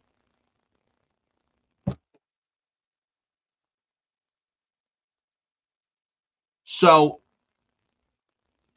you have Braun Breaker, and you have Carmelo Hayes, and you have Blake Monroe, and you have and you have Jordan Grace off of SummerSlam. You have them off SummerSlam, but you have Danhausen on SummerSlam, and Human Money's on a pole match. I don't even know what to say. I don't even know what to say. This was a fucking burial for Dominic Mysterio. This is the AAA Mega Champion for AAA, by the way, mind you. And he's supposed to be feuding with the El Grande Americano, which is the Kaiser Americano, Ludo Kaiser, the Kaiser Americano. He's supposed to be wrestling and feuding with Dominic for the AAA Mega title at Triple Mania this September next month, right? And we have Dominic Mysterio here at SummerSlam being embarrassed by Danhausen, and Human Money's on a pole match, making Dominic look like a fucking geek and a clown out there. And you have Dominic made to look like a fool and buried by Danhausen. And now I don't know how you recover Dominic at this point. Like, are you fucking kidding me? Are you kidding me? This match went 7 minutes. 7 minutes of my time wasted that I cannot get back. This was fucking slop. Not even slop. This was fucking hot steaming pile of fucking garbage. Garbage. Why did this need to be on SummerSlam? And poor Dominic, he has to do this. And you have Danhausen win. Danhausen has been overexposed. He's been overexposed so much so that he needs to be off television, and I don't want to see him on Raw or SmackDown television ever again. Have him be on Main Event for all I care. A show that nobody watches. Get Danhausen off the fucking TV screen. He does not belong on TV, and he's not funny. He was funny in the first month or two. Now, I don't find him funny anymore. Get him off TV. Get him off TV. Fucking waste of time this was. Absolute waste of time. You have Carmelo Hayes and Braun Breaker off SummerSlam, but you have Danhausen on SummerSlam? If that doesn't piss you off, then I have no words. If you're going to sit there and say, yeah, I enjoyed this, you are lying to yourself. I don't care who liked it. This shit was fucking awful and deplorable. This should have been nowhere near on SummerSlam. This was not even good for a Raw Dark match.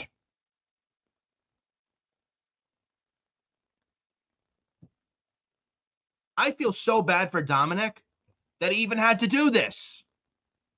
And he was so embarrassed when Danhausen did the "You are cursing" the pyro goes off.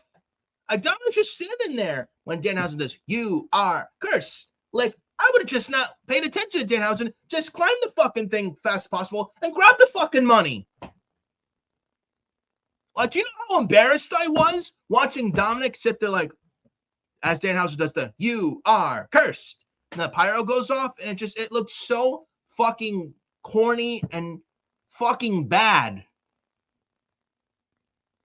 Like, what the fuck are we doing? What are we doing?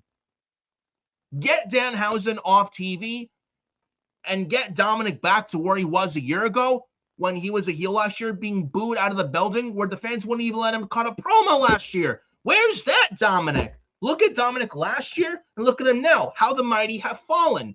A year ago around this time on Raw, Dominic was a heat magnet, getting so much heat the fans wouldn't even let him cut a fucking promo when he tried to talk. And now he's been resorted to fucking campy comedy with Danhausen. We didn't see Danhausen last night this past Monday on Raw with the Judgment Day in their match against Penta and Chad Gable. I'm hoping this is the end of the feud with Dominic and Danhausen. Hopefully. Get Danhausen off TV and get him off Raw. Get him off Raw. Get him off SmackDown. Get him off WWE television in general. In general. Danhausen is not funny, and Danhausen on TV has made the product a lot worse. Whereas you take him off television, it actually makes television and that product a lot fucking better. Danhausen is not funny, not to me anymore, and he's been overexposed. Get Danhausen off television.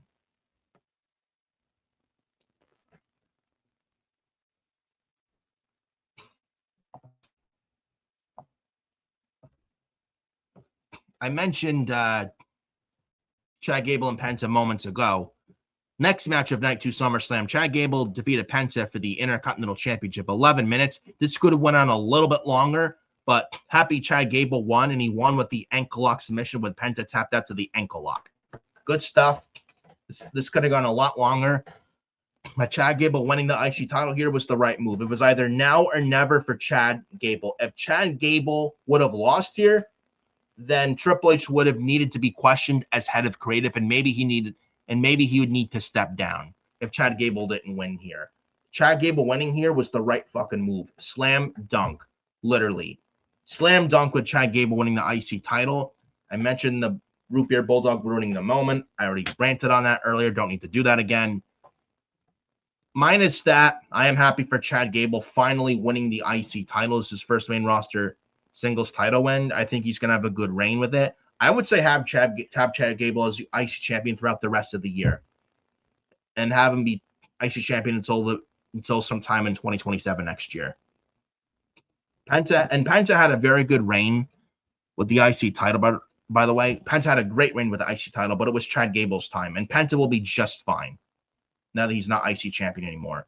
Chad Gable winning was the right move, and got Scripps here in the chat. What's up, Scripps? Says, hey, Adam. Well, Scripps, unfortunately, Adam's not here today. He's on vacation, but he'll be back with me next week along with Eric for episode 37. So there's that. But Shout out to Scripps and Pyro, by the way, with the WWE watch-alongs and stuff. Shout out to those guys. But yeah, Chad Gable's IC champion now on Raw. Challenges, you got Dominic. If you want to have Dominic and Gable, I'm okay with that. Just get Dominic away from Danhausen, please. Chad Gable and JD McDonough, I would not mind. Chad Gable and Bronson Reed when Bronson Reed comes back. He should be back hopefully soon. Chad Gable and Rusev, Chad Gable and Ethan Page, Chad Gable and Big Cass, who came back Monday on Raw and absolutely laid out Javon Evans with the East River Crossing, an old NXT finisher move of Big Cass. You could do Big Cass and Chad Gable. I would not mind that. Chad Gable, Javon Evans. Javon Evans has been chasing IC title throughout a lot of this year. You could do Javon Evans, Chad Gable. There's a lot you could do with Chad Gable's IC champion on Raw. So Chad Gable's IC champ, I think, is the right move, like I said.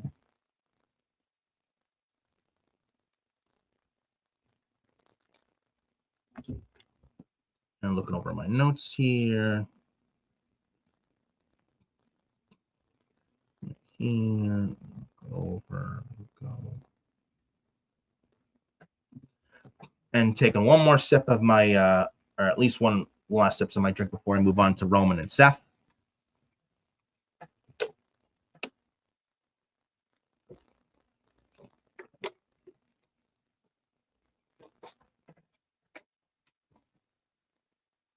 Now, the main event of SummerSlam night number 2, World Heavyweight Championship. Roman Reigns defends the World Heavyweight Championship against Seth Rollins. Now, there was the entrance for Seth Rollins. Came out to the Shield music, only to then go to the Seth Rollins music of whoa.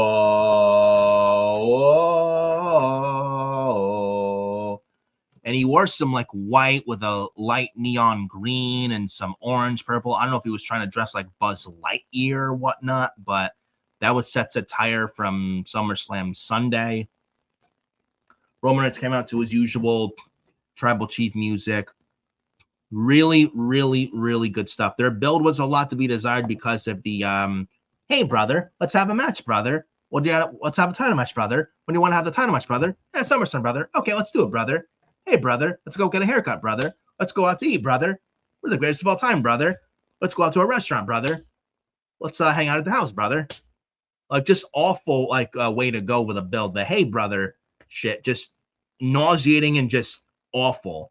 It doesn't work in wrestling builds in 2026. I'm sorry. It just doesn't. It worked back then. It doesn't work now in 2026. It doesn't. It doesn't. Their build was a lot to be desired with Roman and Seth going into SummerSlam, bringing up the Shield for like 15 years. The Shield, like, who cares? Who cares? But their match, though, they went over 30 minutes. Roman and Seth, this was really, really good. Now, people may debate. Roman and Punk was match of the year for this year.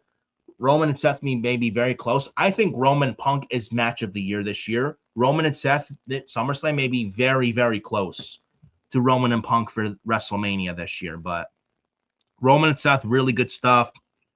They were stealing each other's moves. There was the callback with Dean Ambrose or Seth, one of Dean Ambrose, John Moxley, and they did a nice shout out to John Moxley / Dean Ambrose. When Moxley was Dean Ambrose in WWE, one of his signatures where he bounced off the middle rope into a clothesline, there was a spot Seth Rollins did that. That was very nice for Dean Ambrose. He'd, someone would forearm him, then Dean Ambrose bounced off the middle rope to a lariat clothesline. One of Dean Ambrose's signature move. Seth Rollins did that in the match. There was a ref bump in this match as well. There was Seth Rollins hitting like a curb stomp at least, or one or two. Roman Reigns as well. Kick out and kick out. There is the callback to Money in the Bank 2016 where Roman Reigns was going for the spear, but as Roman Reigns was doing the spear, Seth Rollins pedigree out of nowhere. That was a nice callback from Money in the Bank 26.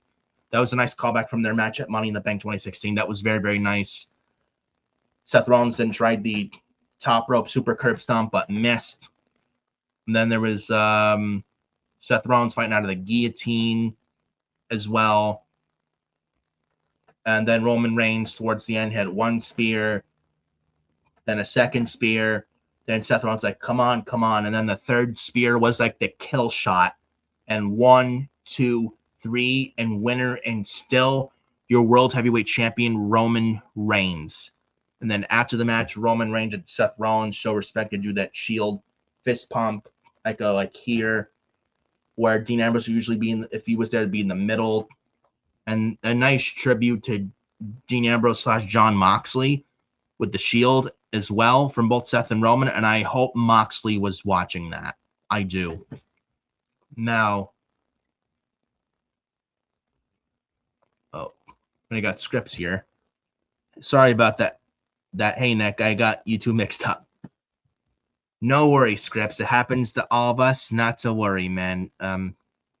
It happens. Mistakes happen. We're all human. No worry, scripts. It's okay. But I think I know what you meant. But no worries.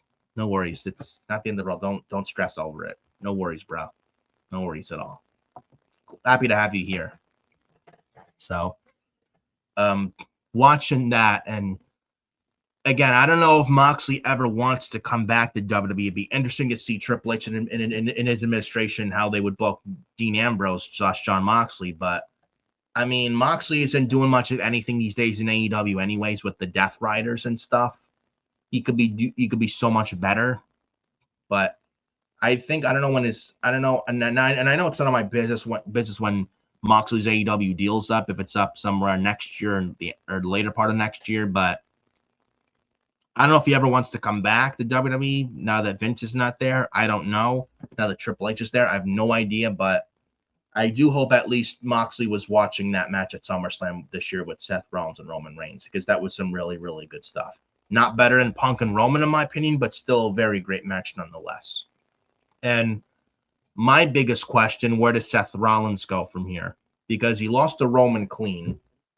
Seth is he's pretty much fought almost everyone on Raw. Where does Seth Rollins go from here is what I'd love to know. Roman Reigns is obviously going to feud with LA Knight coming out of SummerSlam. That was the opening segment from Raw this past Monday with the Raw after SummerSlam, which I thought was a very good show, where I felt the Raw this past Monday felt like it was hitting the reset button after 2 awful Raws and was much better than the past 2 awful Raws. So Roman Reigns coming out of Raw this past Monday is now going to feud with LA Knight, whether it's at Money in the Bank, which is 10 weeks away. There's not another WWE PLE until mid-October, which is Money in the Bank in New Orleans this year. They do have Sunday night's main event in early September in Atlanta, Georgia, which I don't really care for that. But there's not another PLE till October with Money in the Bank. Do we get Roman Reigns and LA Knight before Money in the Bank or at Money in the Bank? I don't know, but that's Roman Reigns' next program, apparently coming out of SummerSlam, with Roman Reigns now feuding with LA Knight for the World Heavyweight title, coming right out of SummerSlam. But my biggest question, where does Seth Rollins go from here? Because he lost clean to Roman here. I'm very curious to see where Seth goes from here. I don't know who else you could feud him with. I wouldn't say move him to SmackDown, because SmackDown, you can't take everyone from Raw to SmackDown, because you're going to just make Raw very bleak. And Raw looks very bleak right now if you look at the roster. SmackDown's roster looks a lot stronger and stacked compared to Raw's before Punk got there and before Orton and Owens came back. So I don't know if taking Seth Rollins off Raw and move to SmackDown is really a good idea at this point, unless maybe you trade Drew McIntyre for Seth Rollins, maybe, and then do maybe they conduct some sort of a trade. I don't know, but I don't know who else you could have Seth feud with on Monday Night Raw. I have no idea, or maybe he's taking time off. Maybe that. And Becky Lynch returned this past Monday on Raw. And when Seth was there, Becky wasn't there. And now that Becky's back, maybe Seth's taken some time off. Maybe Seth Rollins asked for some time off and he got some time off, and he's probably maybe Seth Rollins is off of television for a while. I mean, he just came back in February in Chicago to the Elimination Chamber. He's been back for like 6 months, pretty much. I mean, unless maybe Becky's back and Seth is off TV for a while. Maybe he asked for time off. Who knows? But maybe that's what they do, and he's back a while after SummerSlam. Who the hell knows? But and he's not leaving the company. He's there for quite a while. And I think he's a lifer. He's not going anywhere. and neither is his wife, Becky Lynch. There's no reason for them to leave and to go to AEW. And I think Seth and Becky are better off in WWE, to be honest with you, than in AEW. I'll be very honest with you guys. But maybe Seth asked for time off. That's what I'm going with. But Roman Reigns retains. I figured he would. I was going with Seth because Roman's now a part-timer with the world title, holding the title hostage. But now with Roman Reigns and LA Knight, okay. I just hope they can put... Now, I doubt LA Knight beats Roman Reigns for the title. I hope I'm proven wrong. Just take a chance on LA Knight. That's world champion. But I don't think this WWE has the fucking balls to put the world title on LA Knight. I would be very, very surprised if LA Knight wins the world title from Roman Reigns. I don't know if they do. I mean, I would love to see LA Knight as a world champion. I think it's way overdue, and I think it's about damn time. But I don't see it right. But I don't see it right now as we speak. But I don't know if they do LA Knight and Roman Reigns. Now, I don't know if they do Roman Reigns and LA Knight for the World Heavyweight Championship on a Raw before Money in the Bank. And they have Roman retain, but LA Knight gets fucked over, and we have LA Knight win the Money in the Bank. If he qualifies for Money in the Bank and he wins the Money in the Bank in October, then he cashes in on Roman Reigns, wins the world title during the later part around the end of the year. I don't know if that's the plan.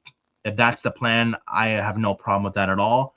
LA Knight could win the Money in the Bank and could cash in on Roman Reigns, cash in successfully, take the title off Roman, and have LA Knight as the world champion, even if it's for like a month or two, and Roman Reigns could always win it back at the Royal Rumble in Arizona around the latest, and Roman could still go into WrestleMania 43 in Saudi to defend the world title against Oba Femi, with Oba taking the world title off Roman Reigns in Saudi at WrestleMania 43 next year in 2027.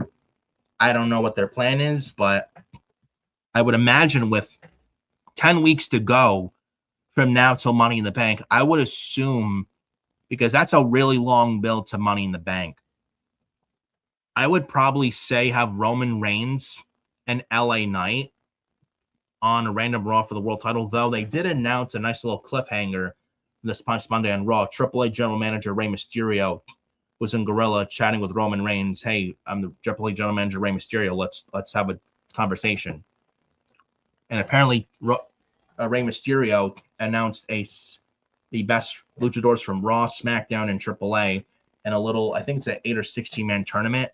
And the winner gets Roman Reigns for the World Heavyweight title on Raw in the middle of September.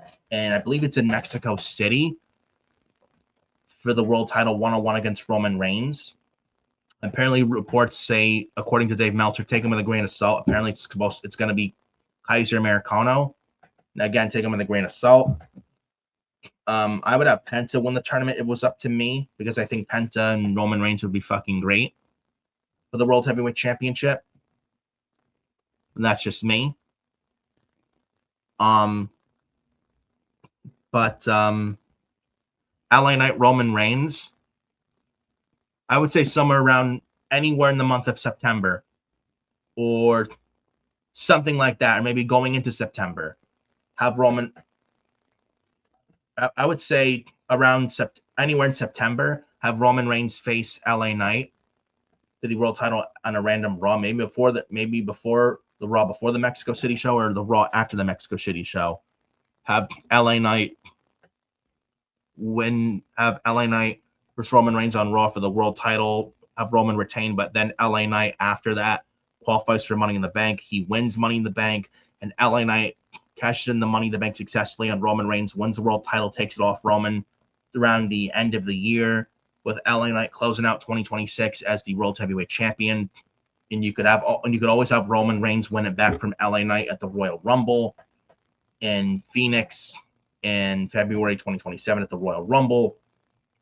And then Roman Reigns could still go into Mania and Saudi next year as the world champion. Oba could win the Rumble or the Chamber next year. You get Oba Roman world title WrestleMania 43 in Saudi Arabia, with Oba taking the belt off Roman and passing it with Oba taking the belt off Roman and Roman passing the torch to Oba.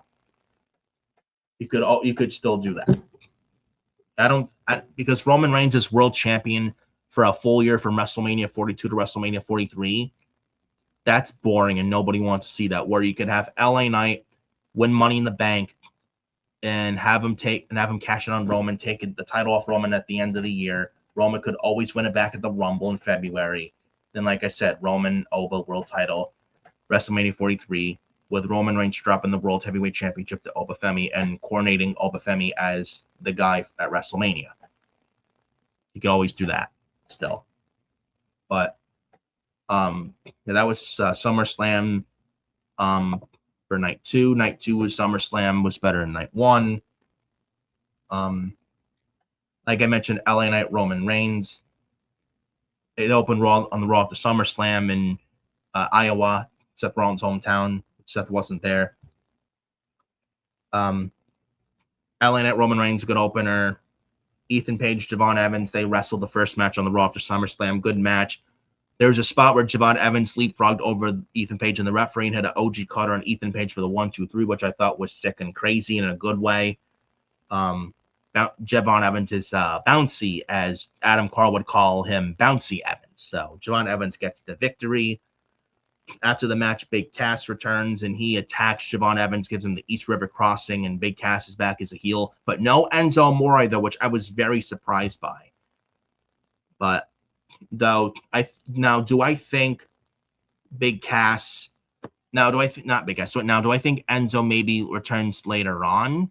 Yes, but not right now.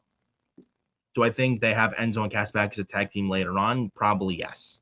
But Big Cass is now on Raw as a heel on his own, and I will say he looks great. Looking at him shape-wise, got to look in the best shape of his life, man, and he looks incredible. And happy to see him back. And I'm just going to spit this out there to everyone, especially the AEW sickos listening, and I don't care if I get shit from them. Big Cass was Big Bill in AEW, and Tony Khan fumbled Big Cass. He didn't know what to do with him, and he dropped the ball on him, did Tony Khan. He had him in the fucking learning tree with Brian Keith and Chris Jericho. Hi, guys. I am the learning tree. And man, was that fucking god-awful. And no wonder why Big Cass left AEW. And watching Big Cass destroy Javon Evans this past Monday on Raw, on the Raw after SummerSlam. In one night, Big Cass felt a lot more relevant and a lot fucking better, way better than his whole damn entire time in AEW. Don't at me. And one night, I want you to remember this. In one night, Big Cass felt so much better and so more relevant and so more important than this whole entire time that he spent down in AEW with Tony Khan. Tony Khan fumbled Big Cass. Tony Khan fumbled Big Bill. Tony Khan dropped the ball on Big Cass big time. Big Cass could have been something in AEW, and Tony Khan did not have a fucking clue on what to do with Big Cass. Big Cass, when he was Big Bill in AEW, was a tag team champion in AEW with Ricky Starks / Ricky Saints. But then after Ricky Saints disappeared off AEW TV for no fucking reason, then they had Big Bill in the learning tree. Then it all went down from there. And you wonder why Big Cass left AEW to go back to WWE. You wonder why. I don't blame him whatsoever. And it's not just Big Cass Tony Khan's fumbled on. He's fumbled on a lot of fucking people. Not just Big Cass. And I'm happy to see Big Cass back. He looks in the best shape of his life. And again, in one night, Big Cass felt so much better. And one night, with his WWE return this year from this past Monday on Raw, he felt a lot more relevant in WWE this past Monday on Raw in one night than his whole entire time with the couple years he spent, at least in AEW. Facts.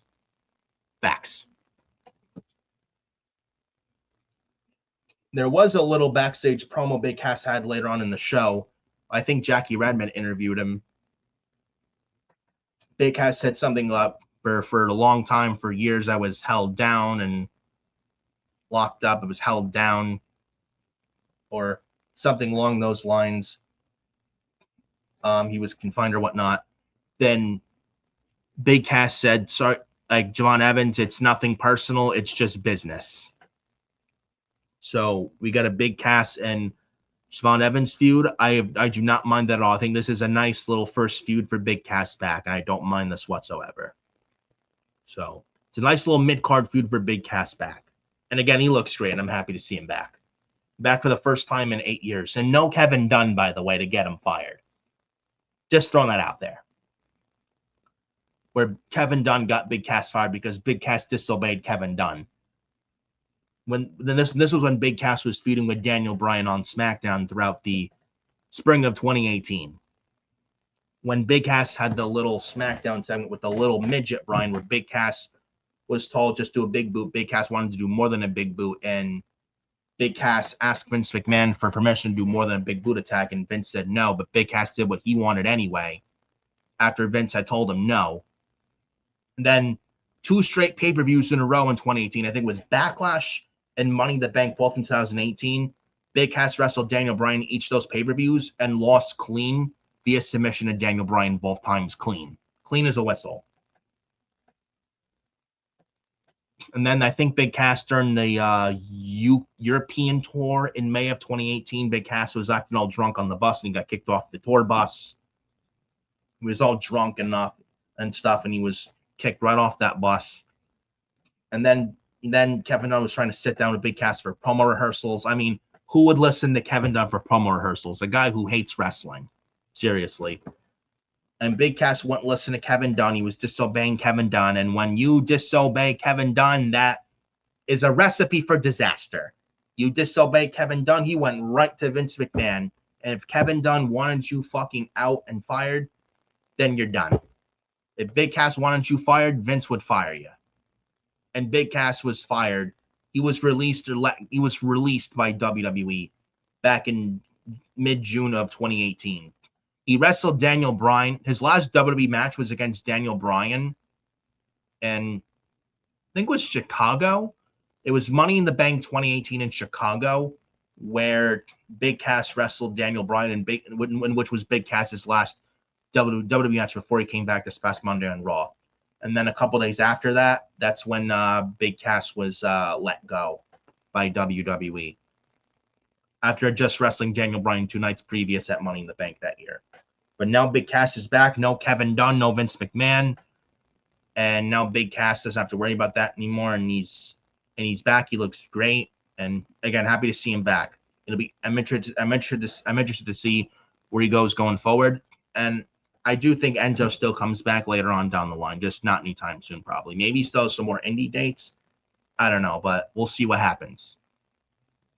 I would hope to see Enzo back so that we get Enzo and Cass back. But again, time will tell, and we'll see what happens. But if there's any update on Enzo Amore, if there's still plans to bring him back and get Enzo and Cass back together in WWE, I will certainly let you know.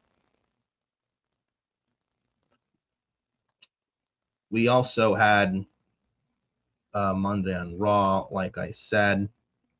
Other parts of Raw: Chad Gable Penta versus the Judgment Day of JD McDonough, Dominic Mysterio.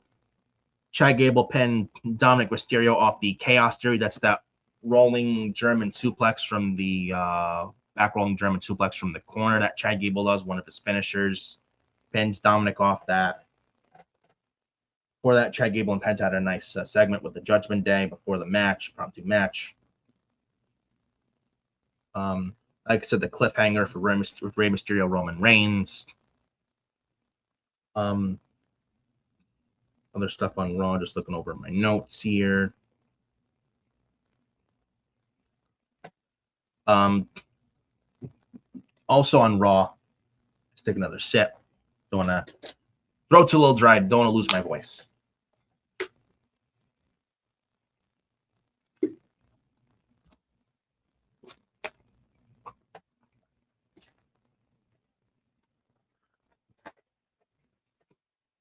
Other stuff, newsworthy notes on Monday Night Raw. On the Raw after SummerSlam, we had a segment with Liv Morgan, Raquel Rodriguez, and Roxanne Perez. Liv Morgan talks about Io Sky with her match with Io Sky at SummerSlam. And then You have Sol Ruca interrupt. You have Sol Ruca versus Roxanne Perez. I think Roxanne Perez wins here. And Sol Ruca. Then Sol Ruca gets beaten down. And then all of a sudden, Becky Lynch and her music hits. And Becky Lynch is back. And man, this is a really good segment post-match with Becky Lynch in the Judgment Day. And by the way, Becky Lynch is back as a babyface. She's no longer a heel. She's a face now. Honestly, I think it's the right move. Becky Lynch had a really good heel run, and Triple H booked her better as heel than Vince did 5 years ago. But I digress. Becky Lynch, for the year and a half she was a heel, she pretty much did everything there was to do as a heel, was the women's IC champion and such. For almost everyone as a face on Raw as a heel. She pretty much did everything much as a heel on the Raw women's division. Now she's back as a face. Honestly, I think it's the right move. And there weren't that many faces on Raw, too, for the Raw women's division. So I think this is the right call. And not only Becky Lynch returned, Stephanie Vatcare came back as well. La Primera Stephanie Vatcare. And man, she looked pretty good Monday on Raw, too, when he had a little stare down with Vatcare and Lynch. WrestleMania worthy match.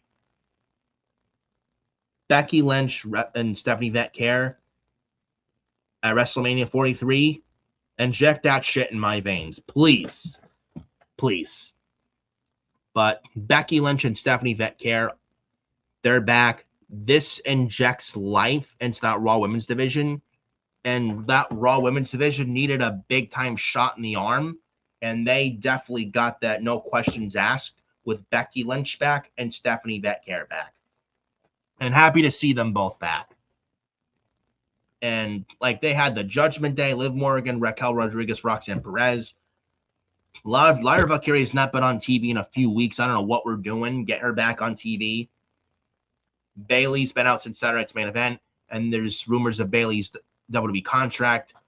And we don't know where it stands, if she's signing a new deal at the end of the year or the later part of this year, or is she leaving? We don't know. Triple H would be foolish to let Bayley go.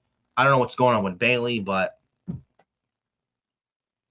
like that Raw women's division had nothing going for them before Becky Lynch and Stephanie Vatcare came back.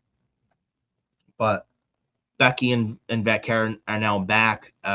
We got Becky Lynch feuding with Liv Morgan. Stephanie Vatcare, I would have her go after Raquel Rodriguez in the women's IC title. I think that's the perfect spot for now for Stephanie Vatcare, now that she's back. Have her take that. Maybe there's a reason I put the IC title on Raquel Rodriguez. Maybe. Have Raquel as the women's IC champion to drop it to Stephanie Vatcare. I wouldn't mind that. Have Stephanie Vatcare as the women's IC champ for a while, for a little bit, before dropping it to somebody else. Maybe we get Becky Lynch and Stephanie Vatcare at WrestleMania next year for the women's world title. And maybe Stephanie Vatcare wins the Royal Rumble next February. Who the hell knows? And we get Becky and Stephanie for the women's world title at WrestleMania next year that way. I don't know. I don't know what their plans are for WrestleMania next year for the women's world title, but we'll see what happens on that. But this segment was pretty good with Becky Lynch. She got a nice pop when her music hit with the Wonder Years music. No Celtic Invasion by CFO Money music, but Becky Lynch came out to the Wonder Years music, and she got a really nice pop. She looks great, and happy to see her back. And I did enjoy this promo from Becky Lynch, and she spoke nothing but facts. And tell Becky Lynch where she's telling lies. Where Becky Lynch was laughing and said, "Oh, to Raquel Rodriguez, oh, you thought I'd be coming for that." And that women's IC title already made, and that women's Intercontinental Championship, I already made that title famous. My work there, honey. My work there is done. And then Becky Lynch points to Liv Morgan. I'm talking about you and looking at you, sweet cheeks. And then Becky Lynch spoke nothing but facts, saying, I've been watching you prancing around like you've done something, but Liv Morgan, ever since you won that at WrestleMania, you become nothing but a glorified valet. Tell Becky Lynch when she is telling lies. I've said the same thing. So has Adam Carl and a lot of people here in the IWC. Liv Morgan won the women's world title from Stephanie Becker at Night 1 WrestleMania 42 in Las Vegas.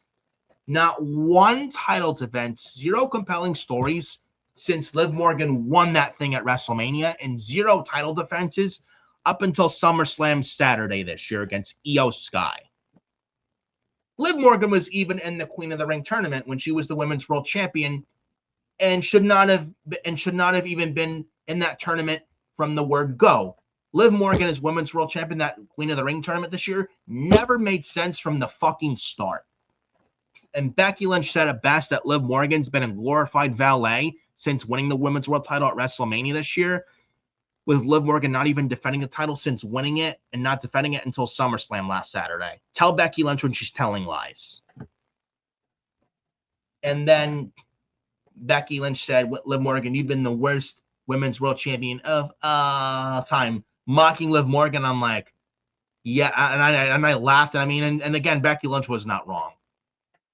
But Liv Morgan's like, typical Becky Lynch, you're jealous of me. And Becky Lynch, I'm the greatest women's world champion of all. And Liv Morgan did this twice. I fucking hate when, and I know this is not Liv Morgan's fault, but man, Jesus fucking Christ, like Liv Morgan's thing of, I'm the greatest of all, and I do this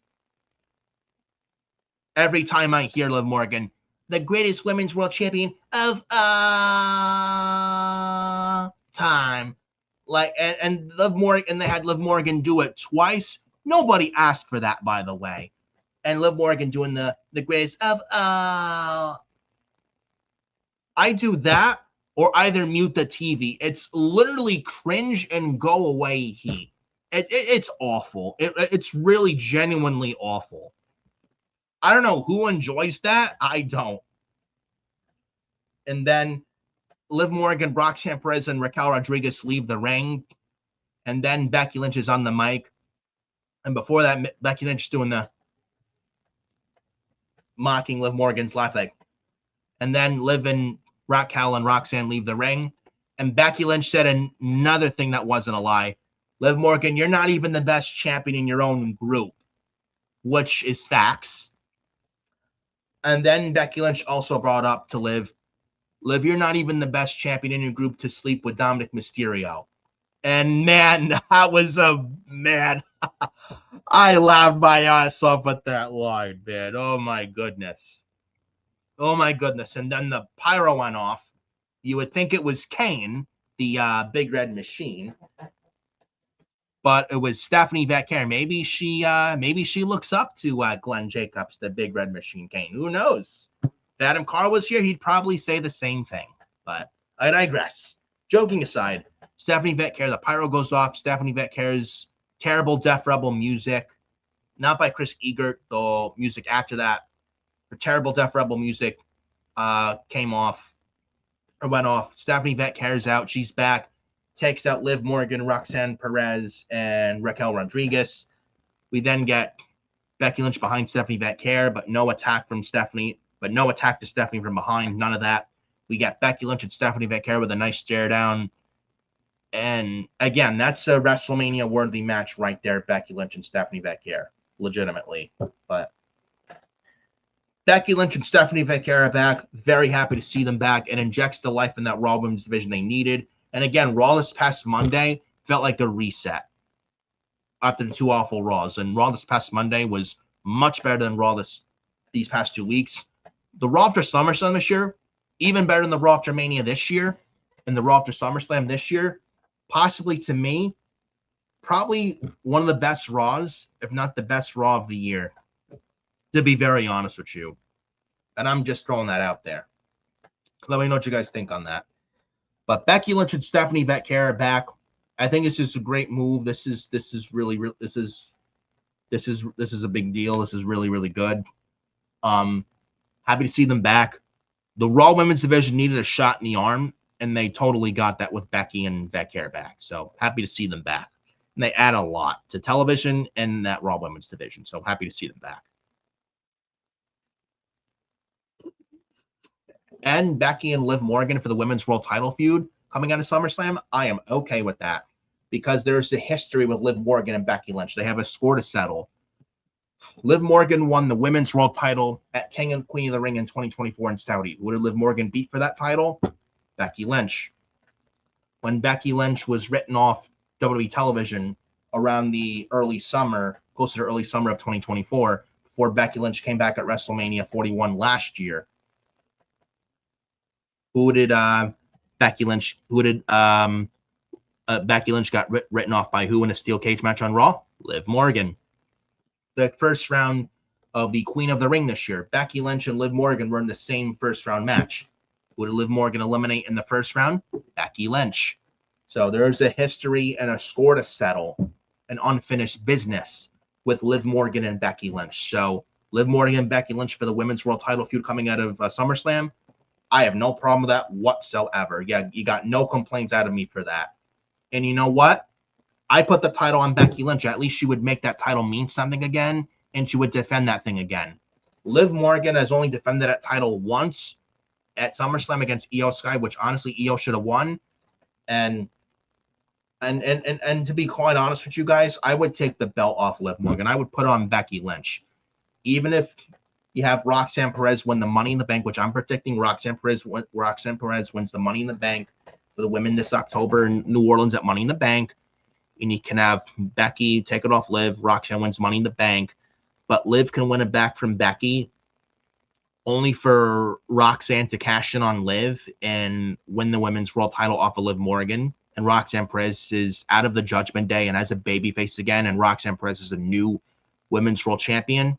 You get Roxanne and Liv and Raquel in a big triangle feud on Monday Night Raw over the women's world title. That's what I would do. Honestly, that's what I would do. So Becky Lynch back is a big deal.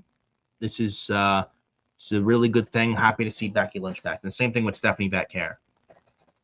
So possibilities are endless. Like I mentioned, Stephanie. You could do Stephanie and Becky for the women's world title at WrestleMania. You could do Liv and Roxanne for the women's world title at WrestleMania. If you want to add Raquel Rodriguez in there, you absolutely can. Make it a triple threat. You could. But Stephanie and Becker and Becky Lynch, it's good to see them back. They look great and happy to see them back. Their presence was absolutely missed. Both their presence were missed as well. We also had Monday on Raw an Oba Femi segment saying that he's the future. He was in this white robe. I think it's a Nigerian robe. I think. And even before this, there was a little backstage face-to-face with Oba Femi and Paul Heyman as well. And Oba Femi comes out, cuts a promo. He's in his white Nigerian robe. Oba Femi saying, I conquered the beast and I'm the future, something along those lines. Oba Femi does his pose with the dim lights with the light over the ring canvas, or Oba Femi does this pose in the ring, center of the ring. And Oba Femi is walking up the ramp. He turns around, and then his back is shown towards the front of the stage. Then all of a sudden, Braun Breaker's music hit.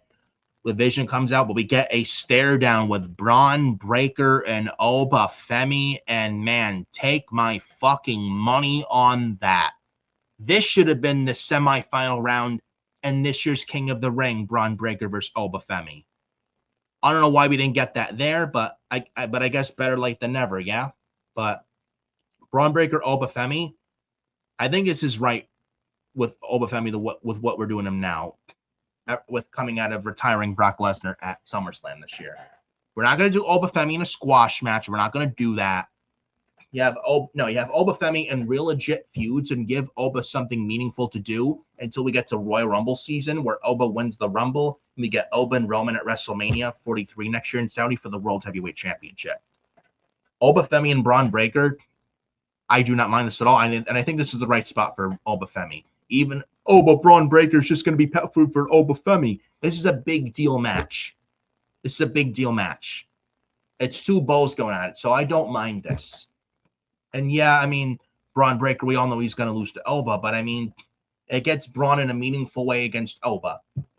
And I'm hoping this is just the beginning of many stages, because Braun Breaker's in the Vision, as a World Tag Team Champion with Austin Theory, unfortunately, the fucking Vision.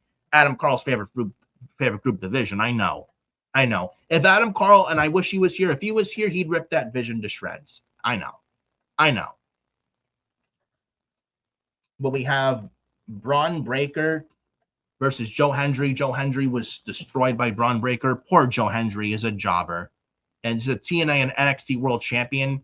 You have Joe Hendry and Raw being fed to Braun Breaker, and Joe Hendry is worth so much more than this, and I feel bad for Joe Hendry. Like, I don't know what we're doing with Joe Hendry, but that I hated how they treated Joe Hendry Monday on Raw. Like, poor Joe Hendry just being fed to Braun Breaker. Like, he attacks Austin Theory, only to run back in the ring, hit it, and gets a spear from Braun Breaker. 1, 2, 3. I didn't like that. I didn't like that whatsoever. But what I did like and find interesting was Braun Breaker, after he beat Joe Hendry, he got out of the ring, walked up the ramp, walked right back to the back. But Braun Breaker did that by himself with no Vision went with him whatsoever. Are we finally getting Braun Breaker out of the Vision and on his own? I fucking pray and hope so. I hope so. Get Braun Breaker away from the fucking Vision. It's holding him down. It's doing him more bad than good. Get Braun Breaker away from the fucking Vision. Kill the Vision better yet while you're at it. The group is dead. Kill the group and back to the drawing board. Austin Theory with Maxine Dupree. I'm sorry, it's not working. Logan Paul's better on his own. Bronson Reed, when he comes back, he's better on his own. Get Braun Breaker away from the Vision, have him be on his own. And you know what? With Braun Breaker potentially now feuding soon with Obafemi, get Braun Breaker on his own away from the Vision and get Braun Breaker with Paul Heyman. I think a Heyman and Breaker pairing is fucking money. It's money. And they have great chemistry together, so why the hell not? Why not? Get Braun Breaker away from the Vision, get him on his own, get him away from Paul Heyman. That's what needs to happen. We get Tyler in their chat. What's up, Tyler? Make sure you hit the like on the video. Happy to see you here, Tyler. Or he's turned heel on them. I don't think turn heel, but I mean, because Oba's a face, Braun Breaker would have to be heel. But I mean, but either way, just get Braun Breaker out of the Vision. It's doing nothing for Braun. It's just holding him. It's doing nothing but the Vision is doing. Braun Breaker in the Vision's doing nothing for Braun Breaker, and it's holding Braun Breaker down. And the sooner you get Braun Breaker out of the Vision, the better. The Vision sucks, and it's dead. It's cursed. It was cursed before even Danhausen came to WWE, with Seth Rollins hurt and Braun Breaker hurt, Bronson Reed hurt. And look at the Vision last year. Seth Rollins, Paul Heyman, Braun Breaker, Bronson Reed. And look at them now. Austin Theory with Braun Breaker, Maxine Dupree, Logan Paul. Now Bronson Reed's out. The Vision sucks. It is cursed. And like Tyler says, that group, the Vision is dead.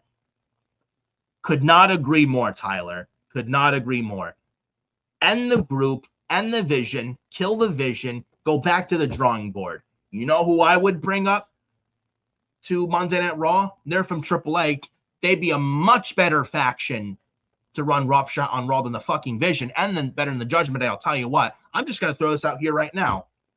And I would end the Judgment Day too. Get JD McDonough in the mid-card on his own or whatnot. Or maybe have him still with Dominic. But you know who I would have as a new heel group on Raw to take the place of the Judgment Day and the Vision? There's this group, this heel group in AAA, Los Perros del Mal. It's of Daga, Bronco Nima from OTM, Carmen Petrovich, Humberto Carrillo, and Angel Garza. What about Los Perros del Mal from AAA on Raw, paired with Dominic and McDonough, and and they're led by Dominic and McDonough on, especially Dominic on Raw, and Los Perros del Mal is the brand new top #1 heel faction on Monday Night Raw. I think that would be way better than the Vision and the Judgment Day combined. I'm just throwing that idea out there because I think that would be much better than the Judgment Day right now, and certainly much better than the fucking Vision. I'll tell you that right now. Let me know what you guys think on that.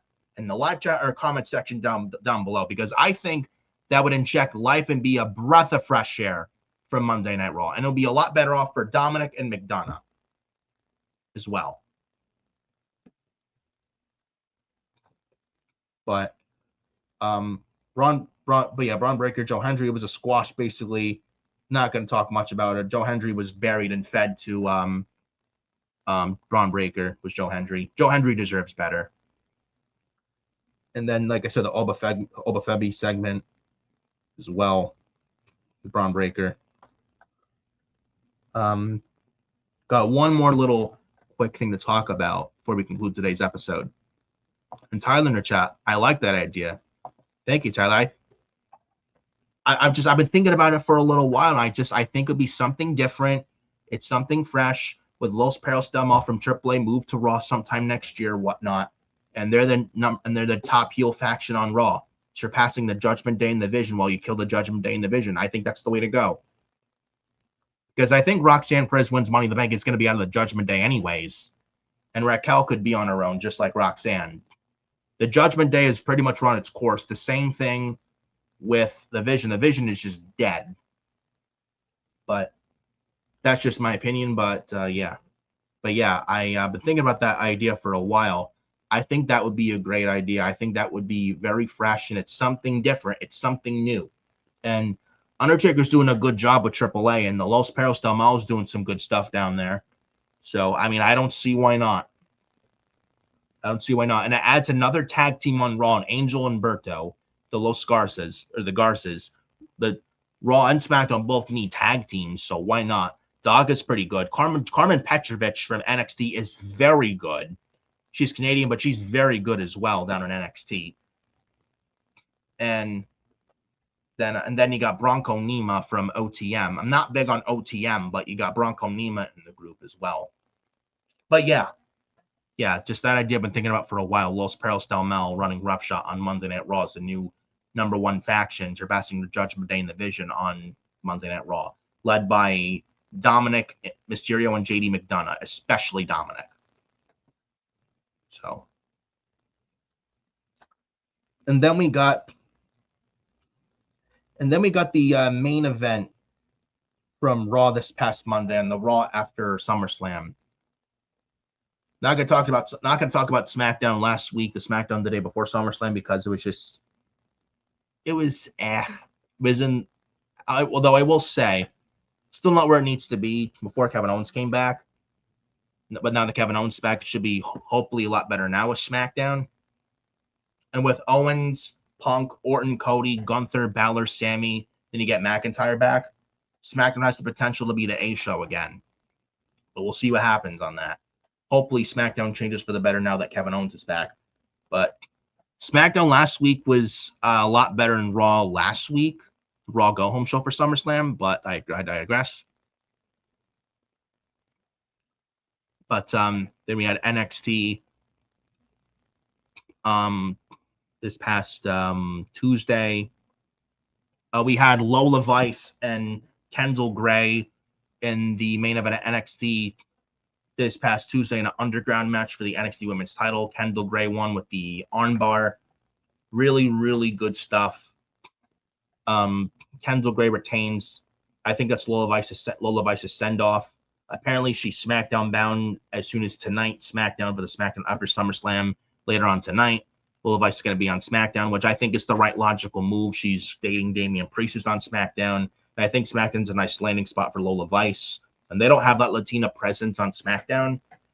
And Lola Vice, I think, on SmackDown is a good move. That's another nice, solid name added to SmackDown. She could do the mid-card for the women's U.S. title. She could do the women's title, the WWE women's title. There's Lola Vice. You can do Lola Vice versus JC Jane, Chelsea Green, Blake Monroe, Charlotte Flair, Jade Cargill, Rhea Ripley when she comes back. There's Julia as well. Julia, Kiana James. I think Lola Vice to SmackDown, I think, is a nice solid get for SmackDown. And Lola Vice is ready for the main roster. She's been ready for the main roster for months. Should have been on the main roster months ago. And she's the total package, too. So SmackDown's getting a nice, solid addition to that SmackDown women's division. And I hope she does well. I don't trust WWE creative, but we'll see what happens. But she's very versatile. But I hope Lola Vice can find some success on SmackDown. And she has potential, so we'll see what happens. But happy to see Lola Vice potentially called up to SmackDown as soon as later on tonight. And I think, and again, she's ready. She's ready. She's been ready for the main roster for quite some time.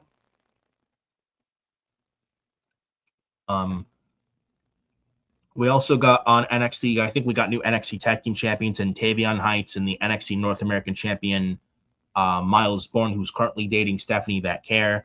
So now we have Miles 2 belts, and Stephanie Vaquer would be very proud of her man, Miles Bourne. Just throwing that out there and all. But we had this Lizzie Rain stuff with feuding with Izzy Dame. I don't care for that. We had a nice little promo with Cruz Montana, Grayson Waller, who's now back with NXT. Cut that pipe bomb not long ago in NXT a week ago, which was very, very good. We have, I think, Grayson Waller and Cruz Montana on NXT next week. I think booked for NXT next week, I think, as well. And a number one contender match for the NXT title, I believe, as well. But NXT getting a little bit up there now with Cruz Montana, the former Mike Santana there, and Grayson Waller now there. So we'll see. And NXT is going to have a house show in Poughkeepsie, New York at the MJ Convention Center on Thursday next week in 6 days. I'm not sure if I'll be going, but we'll see. We had Dynamite Wednesday, which was with Grand Slam Mexico, which was a good show, but it was too damn long. And MJF came back, which I'm happy to see him back, but no story, no build for All In except for like MJF and stuff. And it felt like pay-per-view. It was a good show and good in ring.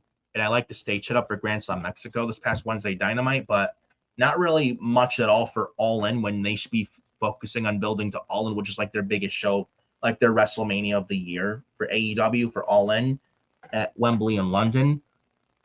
Now we have 3 Dynamites to go for the All In build this year. And nothing really felt important for All In build outside of like MJF, but that was Wednesday Dynamite this past Wednesday for AEW Grand Slam in Mexico. They announced this Continental Cup as well, which starts on Collision Saturday, which I will not be watching, by the way. But to conclude, we got 2 more comments here in the live chat. Tyler says, I told Scripps about the Vision. He's not doesn't agree with me. I told him that Vision is dead. He said no. I would say it's dead. Then Tyler says, I think the Vision's got no storyline and no storytelling. Well, the Vision could have been something. It had potential, but it went downhill when the group started getting injured, like Seth Rollins when he injured his shoulder in Perth, Australia last October at Crown Jewel in the match with Cody Rhodes when he did that stupid flying headbutt, which he should not have done. If he hadn't have done that, I don't think the group would have been this much cursed at all. But when Seth Rollins went down, that's when the group went down immediately, as soon as Seth went down last October. So, yeah, but the Vision is dead. I would just end it and have something else for Raw that's fresh and exciting. Back to the drawing board. But we have the main event of the Raw after SummerSlam, a street fight between Jacob Fatu and Royce Keys. We had Jacob Fatu win with the Tongan death grip, and Royce Keys passed out, and there was some blood coming out. I think it was like a capsule. I don't think it was real blood. It was like I think sometimes these wrestlers take like capsule things in their mouth, and like red stuff comes out, makes it look like they're bleeding, but they're not. But I think that's what it was. But Jacob Fatu made Royce Keys pass out with the Tongan death grip, and Jacob Fatu wins. Then Jacob Fatu post-match. This was pretty good. And Jacob Fatu post-match grabs a steel chair, wraps it around the head and neck of Royce Keys. The security guards, referees, and the Raw GM Adam Pearce tries to come in and get in the way and tries to stop Jacob Fatu, and Jacob Fatu, they tell Jacob Fatu to leave. He's about to leave, but he doesn't. Gets back in the ring, and nobody in his way. Jacob Fatu does the Samoan hip attack to Royce Keys in the corner in the ring with the chair wrapped around Royce Keys' head and neck, and it looked pretty vicious. And I was like, Adam Pearce stops, like, please don't, I'll stop. And then Jacob Fatu did anyway, and I'm like, yes, and that looked pretty damn good. And that was probably the best Jacob Fatu has looked in a long time. He still should not be in the bloodline. Jacob Fatu is better off on his own, but that was the best Jacob Fatu looked in months. So that I will say. And the Raw after SummerSlam, to me, was a lot better than the Raw after WrestleMania this year. Raw this past Monday, we had 2 god-awful Raws these past couple weeks. But with Raw this past Monday, the Raw after SummerSlam on August 3rd in Iowa, it felt like to me that Monday Night Raw truly hit the reset button with new faces. We had some returns, new stories. I'm hoping the same for SmackDown tonight.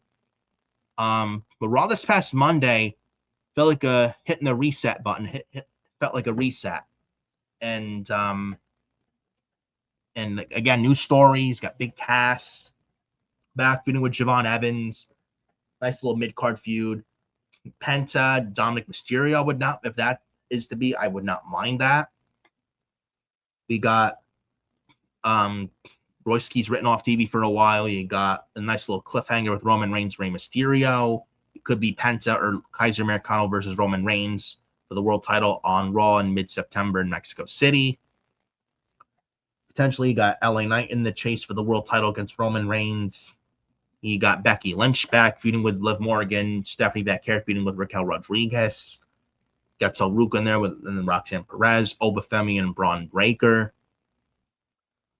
I thought Raw this past Monday, the Raw after SummerSlam, was probably one of the best, if not the best, Raw of 2026. And definitely much better than the Raw, and definitely much better than the past 2 Raws. The past 2 Raws before this past Monday in Raw were so bad. With Raw this past Monday being so good, where was this Raw with the last 2 Raws going into SummerSlam this year? Seriously. The Raw after SummerSlam blew the past 2 Raws out of the fucking water and was so much better. So much better. This should have been the past 2 Raws. And this past Monday in Raw felt like hitting the reset. And I enjoyed Raw this past Monday, and I thought it was a very, very good show. It was a great show. It was a really good show. Probably one of the best Raws, if not the best Raw of this year. This past Monday on Raw with the Raw after SummerSlam. But that concludes episode 36 of Forbidden Podcast. Hope you guys enjoyed. Thank you to everyone who showed up here in the chat. Tyler, Scripps, Mitch, Adam Carl, and Joe from Hot Takes and Headlocks. Got to have him on the show in the future as well. But next week for episode 37, we will have Adam Carl back, full swing of things. Me and Adam Carl next week, along with Eric joining Adam Carl and I next week for episode 37. Should be pretty good. Looking forward to that. As we head towards the middle of August and heading towards my 30th birthday. So they're turning 30 soon. So look forward to that. But thank you to everyone here showing up. You guys are awesome. Thank you so much for the support. It's greatly, greatly appreciated. I love and appreciate every single one of you. Make sure you go hit that like, hit the subscribe button for FioriousNation if you haven't subscribed yet. Hit that bell for all notifications. If you all follow me on Instagram, Nicholas Fiore 2014, TikTok FioriousNation, Facebook at Nicholas Fiore 31, and on X at FioreNick579. Enjoy the rest of your Friday, guys. Stay cool wherever you're at. If it's hot outside, stay cool. Stay hydrated. Enjoy the nice weather. If you're at the beach, enjoy the nice beach. Go for a bike ride. Go for a nice little walk or jog or run. Do something really nice. I hope you guys are doing something really nice. And enjoy the rest of your day. Especially if it's hot out there. Enjoy the nice weather. Enjoy the rest of your Friday. And appreciate all you guys showing up once again. I will see you next week. And me and Adam Carl, I will see you guys next week, and Adam Carl will see you guys next week with Eric for next week for episode 37 of the Forbidden Podcast here on YouTube via FioriousNation. Yours truly. Enjoy the rest of your Friday, guys, and I will see you guys next week. Looking like Friday, August 14th, most likely than not, Friday next week, August 14th. Today's for my 30th birthday. Next week for episode 37 of the Forbidden Podcast here on FioriousNation via YouTube. See you guys next Friday, same time, 10:30. Peace out.